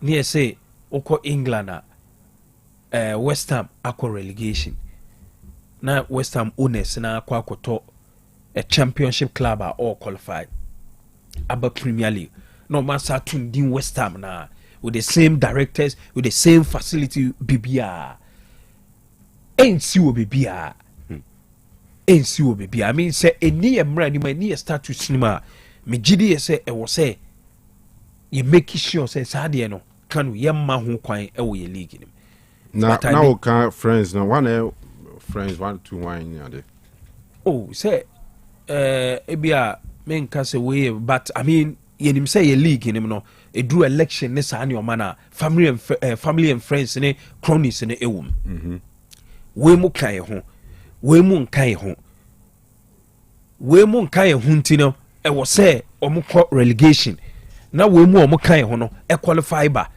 so that ye ko ne ye koto aba bi ana say ye ko ye congress bi ato aba bi a because say we mu beto ama ye ntino I mean ye benya 2 vote e wo ho ntino e wo say ye protect you mo so in this instance no protect ye protect ya anye ye nipa na akọ and say what is the next plan ne say e wo say nipa no ye pe kwan bi so na onya club na o maintaining the status e wo league nim said you make an otiase and I will make us a still won't say oh me to be in but maybe this whole thing grammar there say why we call next season or Sabebo but next season no certain best the same directors the same name the same BBR minimum how many register club ni do and say be the same name I will be very shocked oh Lagos City system a FIFA connect no the year registration minim say ultimate FIFA connect player registration here no a Lagos City system and no register the Shima 11 wonders premier omo register players are ombebo premier e dey amomo minim say ultimate point na say Lagos City is a first division enti say Lagos City ebe send request e dey about team bia just a player no kobo first division but in this case Lagos City's FIFA connect no omo registration omo ye no eye players are omo de bebo premier na say Lagos Cities so ni status na wo Ghana football mu sisi ya na division 1 and no na me wan say I want to believe that me sure say 11 Lagos Cities na all kobo first division no because to me must say premier ye Lagos City me nim there say bia mramu no ye betime bibisa Lagos Cities ba ko bo premier Lagos Cities ba ko bo division 1 it is obvious say a swap bi na abam we say confusing Lagos Cities scrap relegation no okay say omebo zone 1A all because omo me say men disrupting mami flu there be any breaking we mami we na why breaking mami nye me so breaking news nti openyi e obvious say e swapping breaking news status ni be I'm breaking nti mani nye breaking news okay openyi breaking e ko ono I want breaking news ono am breaking we fi breaking Grimsby Krona e de the breaking news they say Manchester United they out of the Santiago around. In himself, and it's a 2-2. I'm fighting ya betty can money a 2-2 regulation time penalties no so. First 11 ni nyina boy ubia say 1-1. Tine was mu nyina san be bobiem.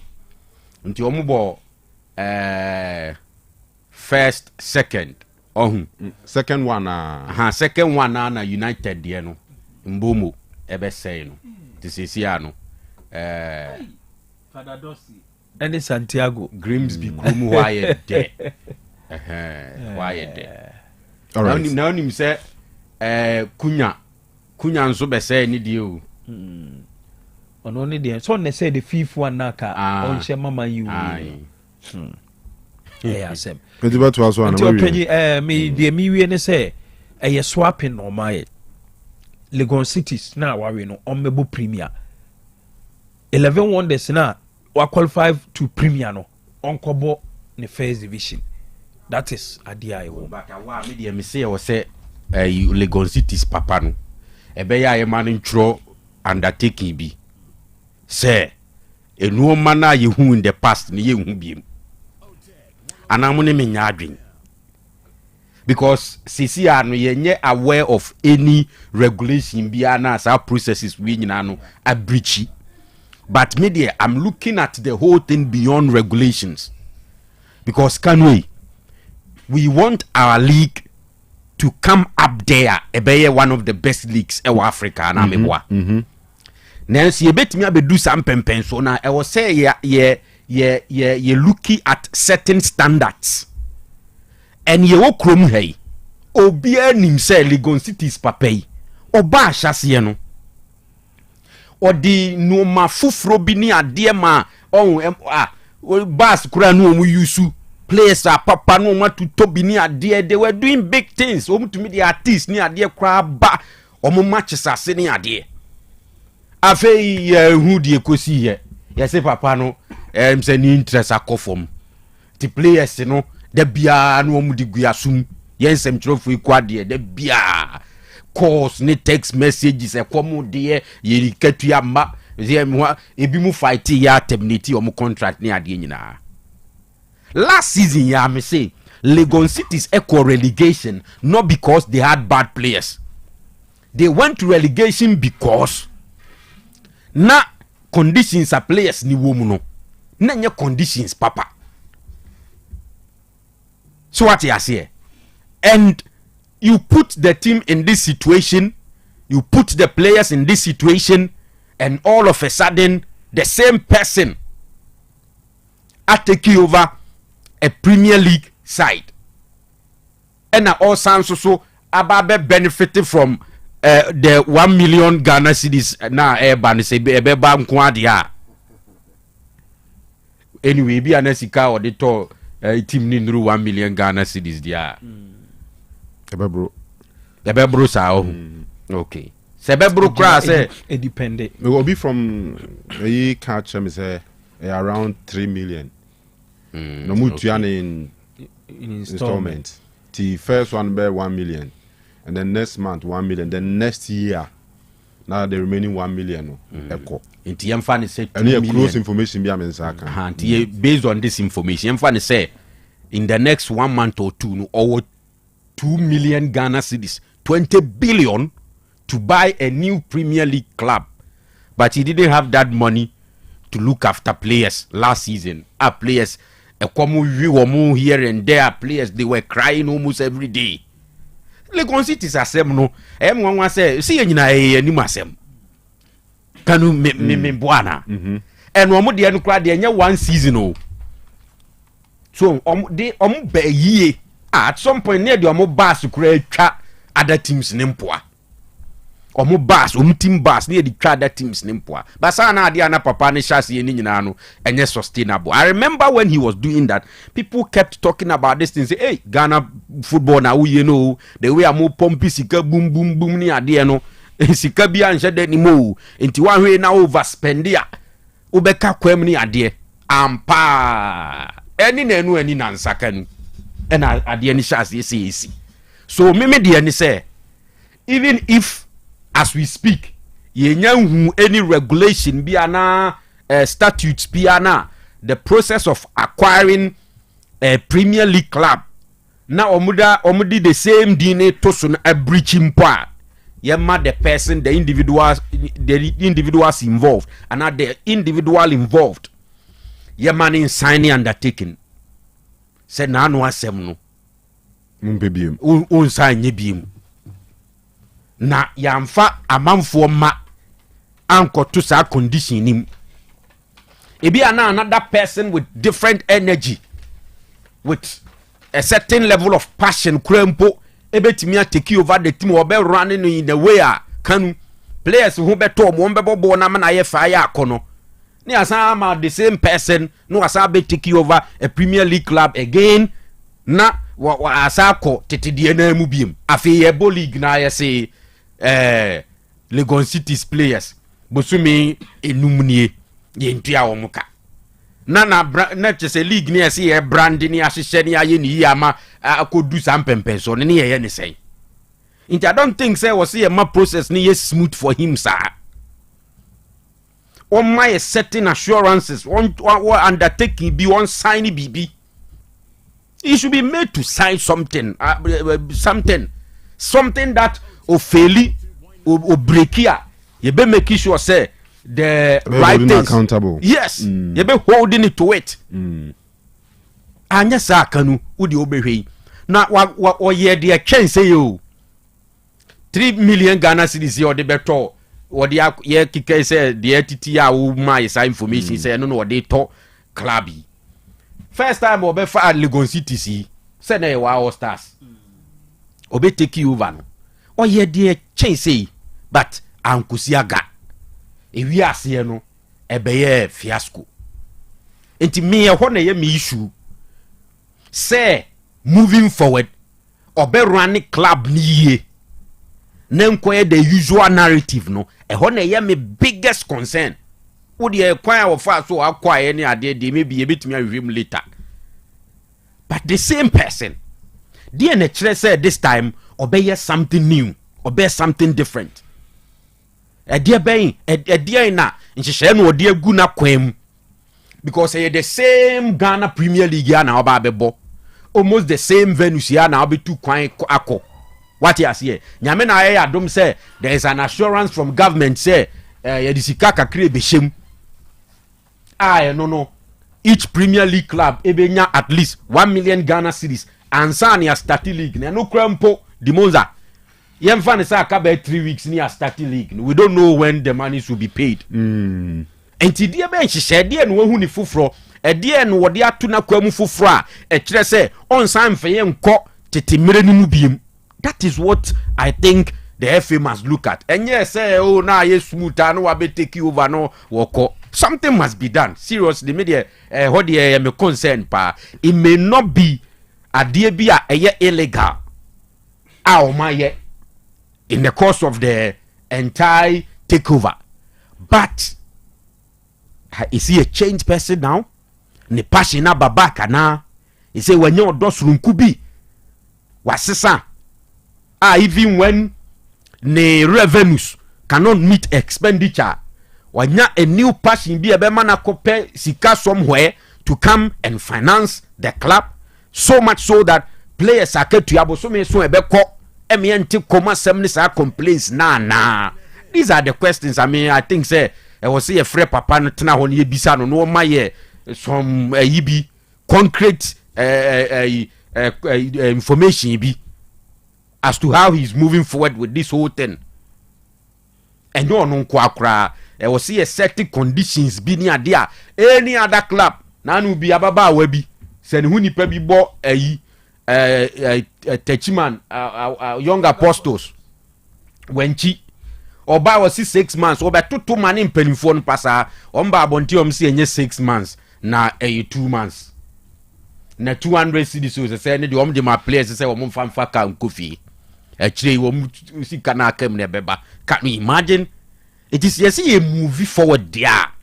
We should carefully look at some of these things. Okay, sir, Dan Kanu me citing Swatreman case ni by say if you look at the regulations, applicable sanctions ni bi ni say shareholders any directors ni betimi abane omo. But disciplinary committee verdict ne bae no shareholder, none of the directors, and yet say a ban your for a certain period and I say bibisa. So what that means ni say the same group of people they can also take over a new club, a Premier League. No mercy stadium fufro won suatre ne yese kobobo no wo biem. Ebia enye Nana Kromanza Park wo, but a different stadium won suatre, the same people are in charge. You see those things no. But I say we are silent on it until sa asembe bano.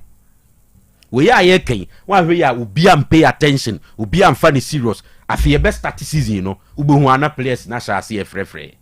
And some of these is can you see a can feel impact no because ebia unuya bia na wadam fu bi wa motim no am fasa conditions nim. Be see before the start of last season, I met Coach Pakwesi Fabian, a boy, and he was not a happy man. And you know, Kanu media one of me fools was a Iranian Kadi. All right, okay, Mate. Adusa Heba Center, Adusan Runa, Adusan Runo, Tiniye. Yawa Adusa Heba mixture, and ever Adusa Heba capsules. And Adusa Heba mixture and capsules. Nimian Nimuno, a ye Jumakro. Now Juma yen say. So we see in a how and a cuckoo also na umema sem aba from pa nanze wa utimi say yes won to say Kanu no hunam yaw e also na face so menstrual pain oba je say obosume so a na oya odi akire no oya no de ni kwan say ye de ano odin sa da bi ka kre bi kitu bi abetumi manage ni ade a ba ko ye too much sa ade na say hardwen na wanum Adusa Heba mixture anane capsules ni bi. Ena se malaria ena how dia ya Adusa malaheb adu papa no malaria ne boss a ma o yemre papa odidie nyina ye basa na honam no ayo mremremremremremremre o pe Adusa malaheb ni binum a be bo kama na afa bibia tumi akoyie Adusa Heba ointment enya this is strastra yesa de twitwi ti waposo rheumatism ne how tasabro no ena skin rashes ni na o de strastra so a bibia be fine. And Obekwa Adusa Heba Center, Ewo, and Adusa Heba Clinic, Ewo Swami, Macro, Goy Filling Station, wa, Yaribia T to be out the qua, penning for who have been ye poor Meshawa Bow, Ama Unupa, Nabi so to my kama. Only my do sending come 0500 110115 0500 110115. Yeko Olus Kitchen, Ewa Swansea is the Asoridan, Obezo deep fried rice, jollof rice. Plain rice with tilapia soup, tilapia nkwane de bruta. And afi ubezo deep plain rice any stew ni no eyeko. Banku any tilapia.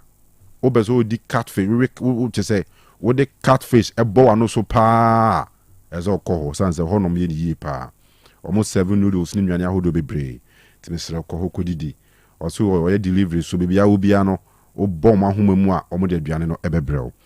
Yes, I mean bulk enuane mama for my wedding, engagement, birthday parties, naming ceremonies, a year bibia ye bia be enuane dudu biano obetumi the contract naba Olus Kitchen for Swansea sea line is the asori dan nchen hwa enuane papa fie no udu on ma iron man mo be hwe kama na bibia koyie frewa mo 0244 701675 0244 701675. Amuzu garlic bitters dupa. Amuzu garlic bitters dura. Yade garlic aye. Na garlic ni womi ye pante boa ma obi a cholesterol jo hunam na boss na strade a hunam ni hia. Cholesterol ni omienu. Ye wo bad one na hunam ni hia no. Eno de the problems eneba. E de yare akese enebe so ye wo so. A chese de wo fi asase su kra. Inti mesre so banu Amuzu garlic bitters ni bi boa improve blood circulation sanse ntinimu a esisi nyina no be clear free garlic no eko clear sa efini nyina efini bi eye amaman ebi eye sradetam na is cholesterol no ehwo asem na meken wo mo a osemensa ene me 93 o keka ko stroke no mesrew Amuzu garlic bitters anywhere drew boa ma dun so timi flow yie garlic ewom no eboa ma sciatic pains no so edwane obi a stroke one so on sha say no Amuzu garlic bitters and our immune system no be peja na kosro pa na no atuma fight infections awodo sciatic pains then medical boss no the untumi na insomnia ewo so a wadura no sugar level no beba form o pressure beba form na bibia aye kama amuzu garlic bitters dupa yetonton herbal shop bia mu Ghana ha bia Dr. Amuzu of Amuzu Herbal Clinic and the buy. The telephone number is 0247 776743 0247 776743. Mr. Debra Ewo Uson's Chemist. I mention the name you kone ho adodo bi apibiano. Obema obi na bibia nso akonkan amao.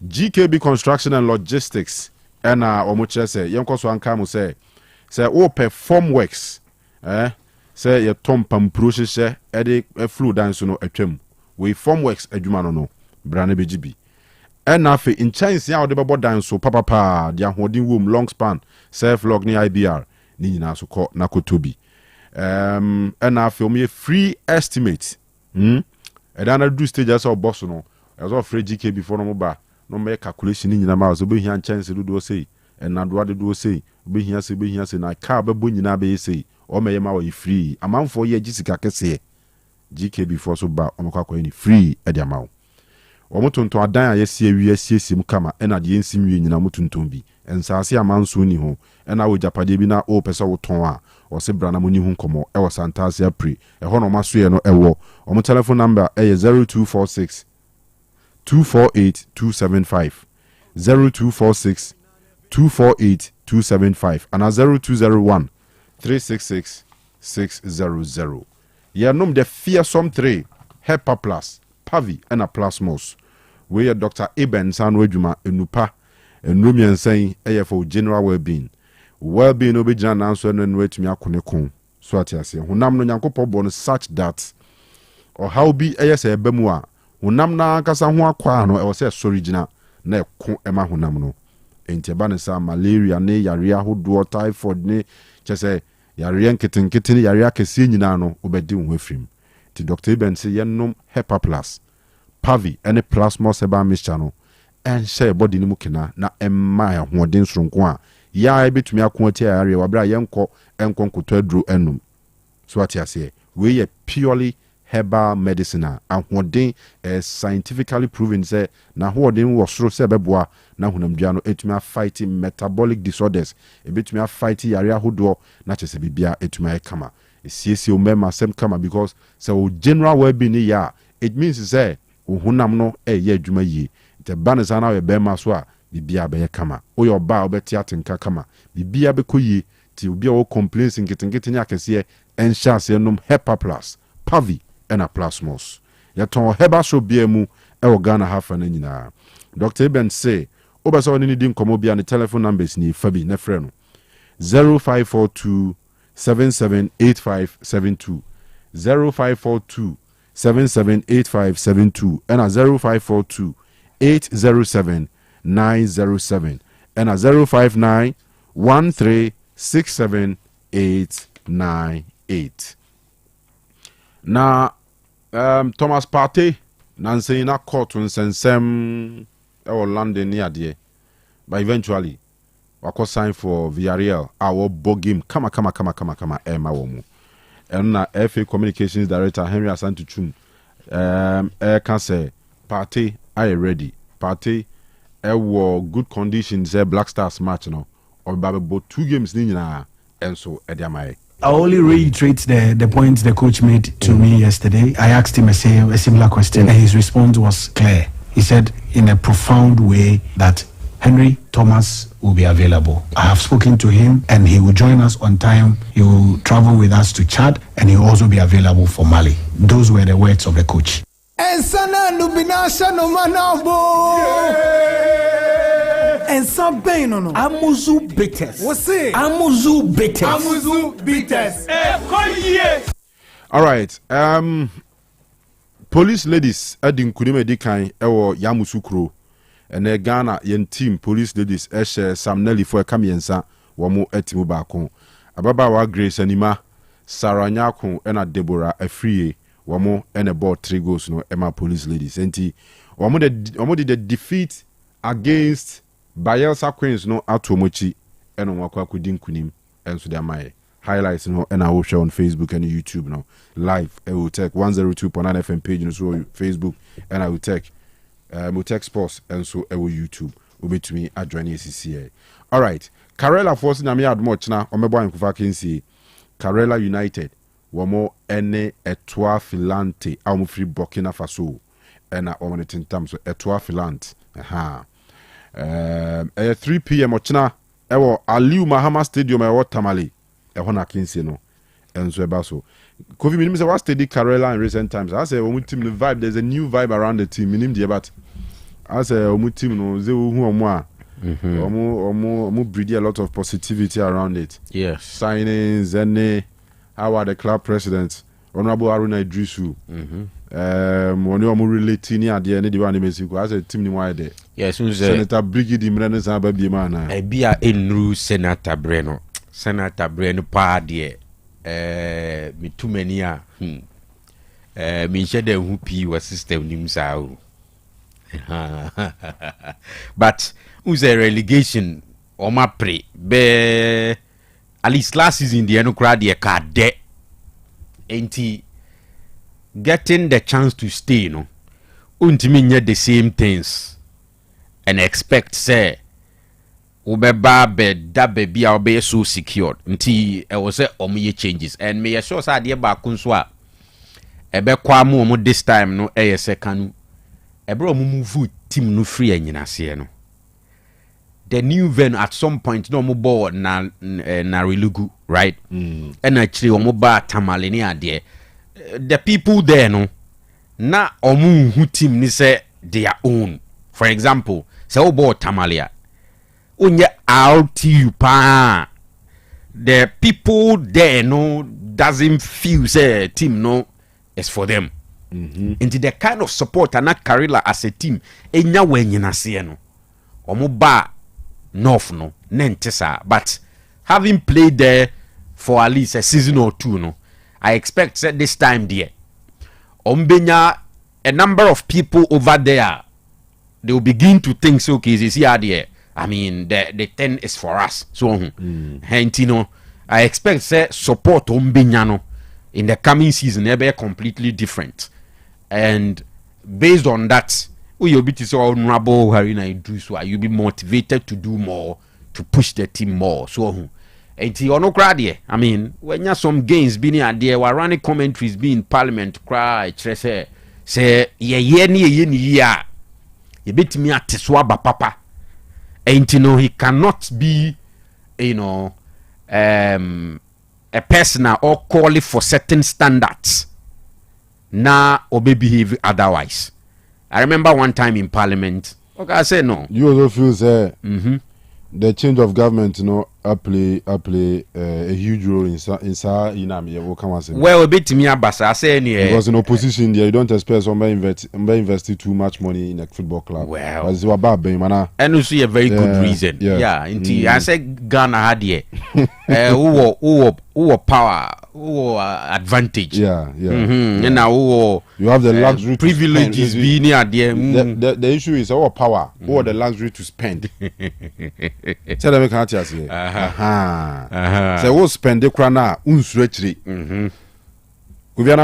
Oh yes, sanity. Oh, that's the situation in this but country. Then so co-position now you become somehow why mindful of your spendings. And clearly you say we a player for Karela United you own koda enwene se market you beba na market you ama irrespective of how big or how small it is beba because nipa na or finance team nipa na scan ya ketua no be fin botoma ba mu no no oye and oye key member of parliament and enye limited to football club no kwa Kanu even other businesses I mean we've seen a lot of them. We've worked with people say omo politicians say omo aban wo to me na etia konwa so a omo way of doing things are different enuma sesa no ko position omo way of doing things esesa so I mean and also a very good reason so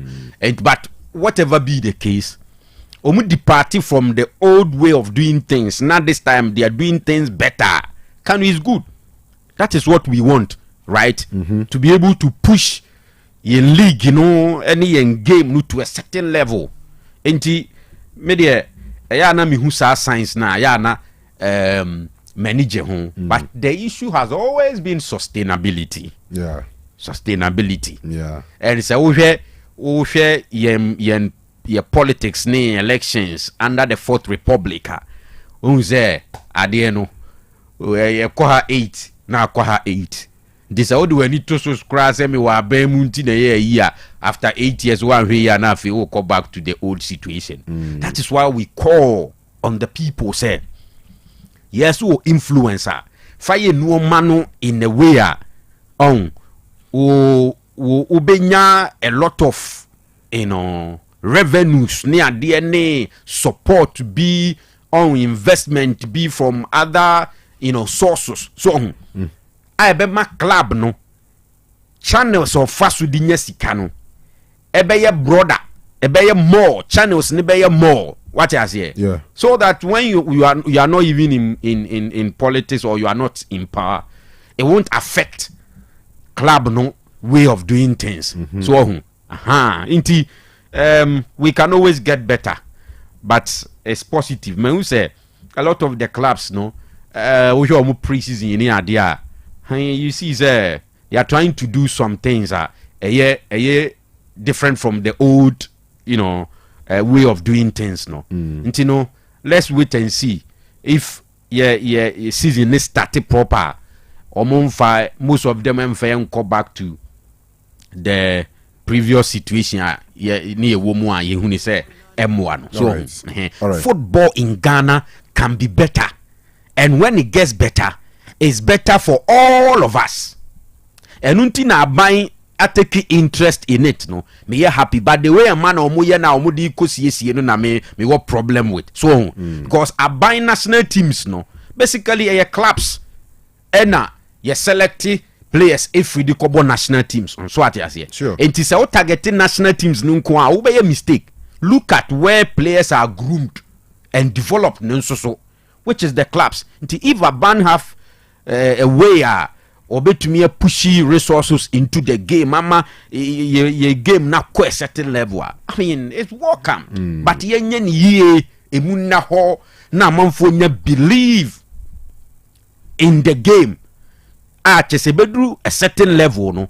I buy support no kre ni wo bi ma because ye pushy the product to a certain level. Corporate bodies and you believe in the product they will take over and everybody will enjoy. All right. How United for so at the new bars I use for the upcoming season no aba just say kuyipa means Eugene Beboy with some video no and then Kotoko for so I post a video of a training session across when they were dakujachi prepare the video ne highlight a chima de see a iba cause into container no ma abandon na container project no me ko watch but from the look of things they say no I'm try say shedanye heavy indeed e be for now ombe yusu no kakra who say there was this promise say adakojachi ne be develop ho so to maybe until then no they will make use of we ne kakra na but we say usually we call training grounds where can we pitch and other things on be used to their training or it's not a place that players beat me according now to say there not plan it here no. That's why they have something like a clubhouse I want players net here say basketball form the could training the oma bani at the and team me sure say containers no they are not being put to use as we speak. Okay. All right. Well, yanko anymore. Na yanka man for say Kwadwo Rekoreala Enterprise na de Reko Eba Mixture aka Okurasini Nedro no aba. Okurasi doctor say ko pebi no na usisi na how no enwane how no beko benya wa hoode usisi benya hoode na etumi aye na dwuma kama. Unse nantie ne dwuma bebre na sisi ne ye enti usisi call off dia Jack na chese ade no ya yihu timesrew konom sa droibi na chese usisi ho bibia nye kama. General well-being so any ye oba menstruation season penifo de monimu a mumfa ncheme but say we oba na menstruation season etimi adi abosomi nsia fe ba ko mfie mienu na chese still I maya na kyerɛ sɛ watutu mirika akɔ akɔpɛ reko heba mixture no bi na wanom. Cocoa how pressure also infections in ho agim sciatic pains and afei male vitality ni nyina bɛsiesie ne kama na nso watumi ade ho nti ɛyɛ reko heba mixture aka okrasini na aduro no kɔpɛ bi tɔne nom na also ɛde ho ɛfiri yare ahodoɔ ɛne ɔhaw ahodoɔ ɛnso ɛho. Kɔheba so bia mu wenya bi atɔ na afei so wofrɛ makurase doctor ɛwɔ 0244 470067 0244 470067 obo Otec FM bi o Kɔheba shops ya kama bi ho oboasefo mekɔ Time FM Mr. Jemfi o me ncha na nwumre on manager Time FM aha ɛna afei so mo amwo Techiman Free FM fo aso e bebre ɛwɔ ho mu nyina mo nkɔpɛ bi ntɔ na obia emfa ensa no ho yare ɛyɛ kurase doctor na aduro efe no kurase ni na aduro no ɛna me ka ho asɛm ɛde akyerɛ na nwumre. Okay,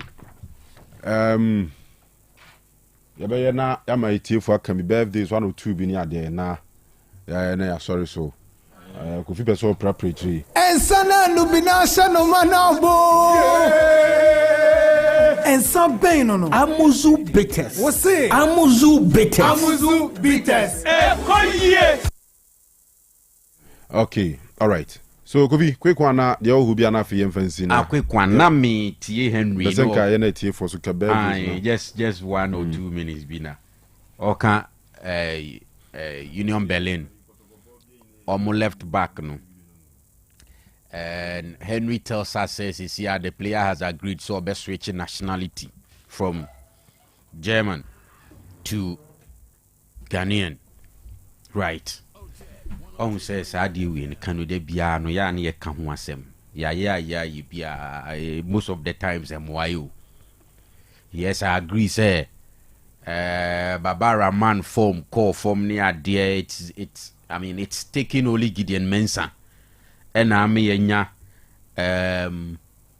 players for your left back position, you know. Last season ho yehu Afo from Samatex I know so well in the Ghanaian league yeah, man 1 or 2 games be and I feel almost drop in on the idea. I've seen Derek Athakun near there for Union Berlin near there, but Kanu every time biano this thing we have to just check it and check it well. Senka Germany 4 years on be friend and ko mahada. Intermediate makase wo the commitment levels of sub players no we need to have it a second look. Nanu ya ye fa bi bae hwe obi ti se Tariq Lamptey any Inaki Williams obi no mba Kanu we've not seen anything better. So yetimi kofa bi basa ba ku bi aye call AFCON the first game na onumpo Konisdorfer na da binye Konisdorfer something ye boa ye kodini ko AFCON na fedi ye hu de ekobia enti ye she egu bia ode ne ho koje ball ye hu de ekobia enti those guys it's good say a best scouting for new players near there. Yes, we know say abrofuni game ni won but most of them when they come here can we ensure them feel impact ni bia. So nansen you know I mean why pa na ebetimi aka say ye hu so ye Ghana ni ayakọ na bruchiri ya ko trisi na de na ball ba ya ye hu se ne ball no wa be ball na ma chese ye hu bi kurada. Yes, somewhere 2010 Kevin Prince Boateng ba ye no na ye but omo no nso no the way omo no yatete omo ntini no ma bi ho no ma omo ntimi intolerate o. Until we must be ready for all those things. So what you say? Until maybe position about these guys and so we've gotten to the stage sanity o baby minim say many word this common that I've said say in every progressing national team biano omo rely on foreign players. Even in France, in England, Germany, just mention them. Oba Africa Senegal, Nigeria, all the well-performing national teams no, rely on in it. Nigeria from in it. So born and bred for no more we get it. Yeah. But there is a sad reality about the situation. They say these days, born and bred for near do ban one and said your papa. Two, our system is not producing good players enough these days. They say your players now, ubet me akatawani, no abo players are Ghana. Or available in our system, especially the foreign-based players. No? Yes, those are more Ghana and Yadina. As a pool of players, no, your squad debts, no, and Chedan Papa Biasa. And you need too many good players. What you say? Say ye po, say ye po, or more ya from we. Ye need Papa Bia 10, 15 do baby. Or more every muso now, money women level in po eden a pay. So what you say? Yen system, I don't know whether I say we are not as a Ghana. I say you play a number of players. That's what it. And then also here, so we are always looking at. Intina man and saying into players now work no. Omoba omunku no. We have no option because omo ane Ghana for aka ho. What you say? Because those the Queens you also be need these players. No more black crowns, no more Black Stars in Mura. A lot of these guys no more break. Get connections, more Ghana for now, or Bushia for no, and Namudia chili patch on the idea. But so too, and you'll be anywhere. This of Fred Tariq Lamte, Oko Bright now at the bench. Ufra, this of Fred Naki Williams, or boy run the 30s, you see, or fade out. This all relying on Naki. About Black Stars, you know, me, and it's one good game. Yes, Edina Bob, one hour Bob Mudin, there, name Omina, Sa, and be so. Sa. So, I was a worry. Yes. As a national worry. Now, you can see a big argument in Muakufi. Ebewa. Do the far, of course, nature. You bet to us. So, you can see a big argument in Mua. And I'm sure, yeah, 5 years to come, 6 years to come, 7, 8 years to come, Ebeya West. Yes. I'm sure Ebeya West. Because it's here no we share under 17, under 20 and it's our junior national teams now. You intimi nko major tournaments impona players akoshaine. Na no nya na yeka Jerry Free ya piano from under 20. Nanka Jerry Free we ni abrave Jerry Free. Kwatia. Efa no akukọ Kolu Spain ni hwan no na Musa. Na Ghana you see players Jerry Free in the clubs who mra mebo ni e tournament na kwa na tournament ni e Egypt na tournament be under 20 ni e ho ye bo under 20 Africa AFCON no ni e pe qualification e de be ko World Cup see player no ko league match so oba zo mo he na Black Stars ni e ti omo an ye wo so what you say ye players papa yam from was a lineup him no qualify him no and esunyama we pra. And then near about another player be Sibu cry de no nyambo bo bi da. The coach after coach monitor you get it. A hard drain. Yam hwe ya Ghana be do stage be on players on. Ye be dane countries be a maybe atwam no.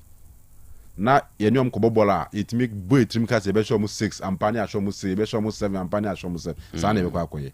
So I started back right because Niger money had 8 minutes editing time munafi yenti wase. Yeah, krum ha. Ghana ha. Is it be nipa be bobo a problem.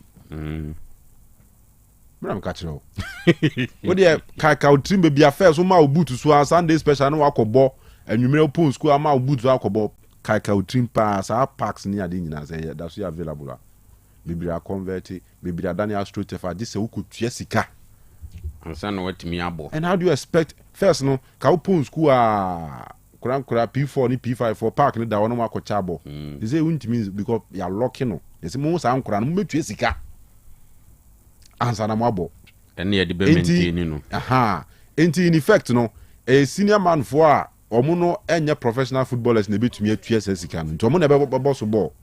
Omuso sabi ye nya omuso mfaso e obo mu biem ba nkwada na ebe nya omuso mfaso no jiso mu kotua sika e wa astrotef no so no matumi abo just imagine so enti problem na eda anim no in the next 5-10 years no go vi eso pa ye nya nhwe ne sa akra no planning nothing any idea to aye ya ni atutu ya nini akofa sew aha enti ule emfansi hana ye we ne eja ye metu asuchina okay Ensana nubinasha no manabo. Ensa bem no. Amuzu bitters. Você? Amuzu bitters. Amuzu bitters. Koye. All right. First our World Cup qualifiers here, Huni. Cote d'Ivoire for so Animo squad for 2 big games at Domonim. First one, Omo Boitia Burundi, 5th September, will start Felix Houphouët-Boigny and wo Plateau Abidjan. Now on the 9th September, so no Omo start the Franceville, Gabon. Omo need the Azingo Nationals. Omo ne Gabon Bamiyang Mune Kwakobo. Enti Cote d'Ivoire. Immense Fire and the squad. Fofana Yahia. And Yahia Fofana. Mohamed Kone and Alban Lafont. How many goalkeepers miensa? Or Tun Safre. Defenders no. Emmanuel Agbadu. So Agbadu. Wolves for defender. Macho man. Agbadu. A friend. Only Wolves. But Macho man. Emmanuel Agbadu. Clement Akpa. Gislan Konan and Odilon Kosunu, Ivan Indika Boruma, Christopher Operi, Wilfred Singo, and Lak Zogbe. Midfielders no Seko Fofana, Jean-Philippe Baman, Parfait Guagon, Frank Kessier, and Ibrahim Sangari. Strikers no Simon Adingra of Sunderland, Vakun Bayo, Ahmad Diallo, and they were Queen Bruta, Ivan Gessan, Nicolas Pepe, Sebastian Haller, and Bazumana Toure. Omunina Emrantia, coach, MS5, Atons are from. All right. Cote d'Ivoire is another nation. On the national team, popular players a room where 5 6 pay. Charlie, I don't know.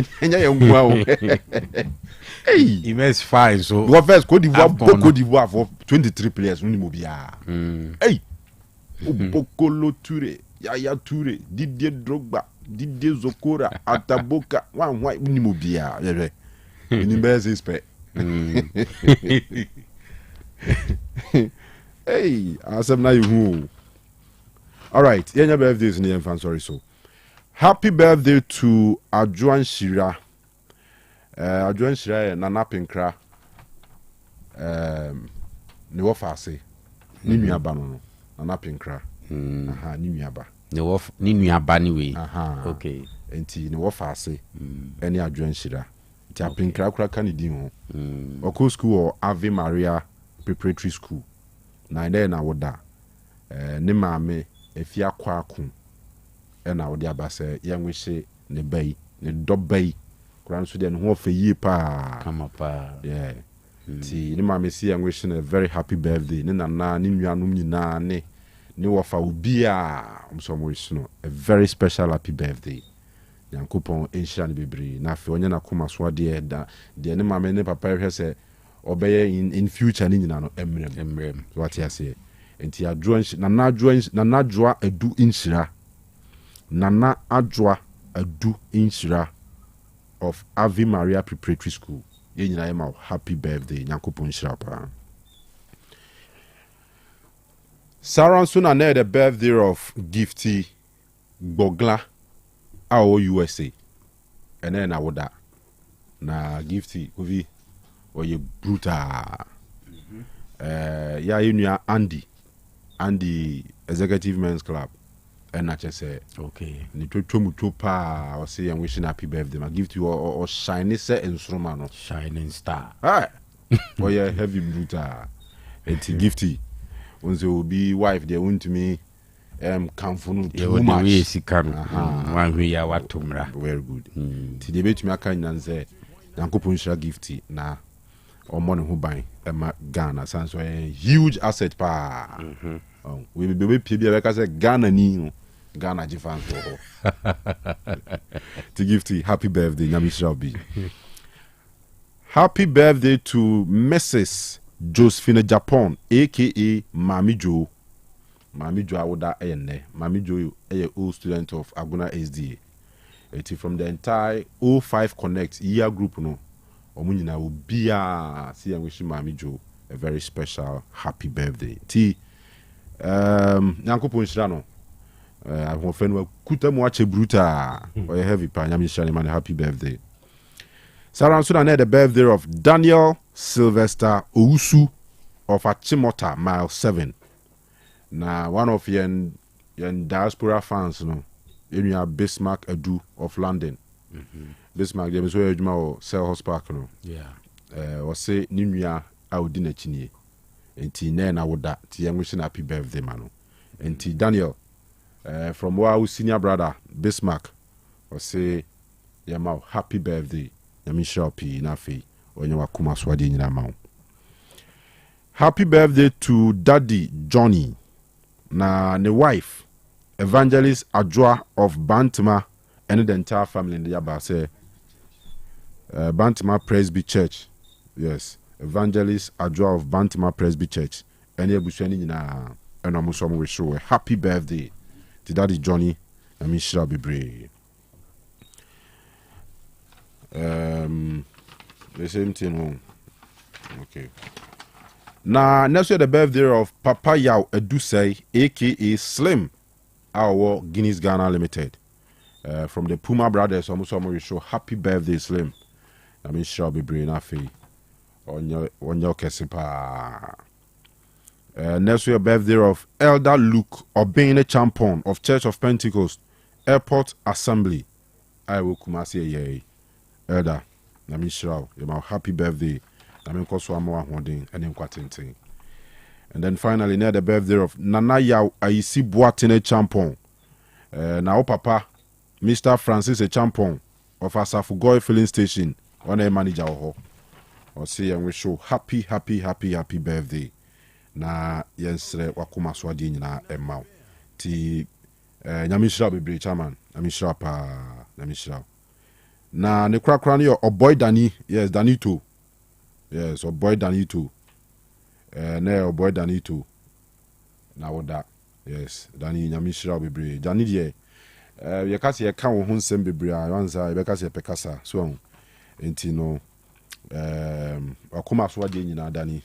Nyamishra ona fe onyo kese. Dani ebezi o Leeds UK.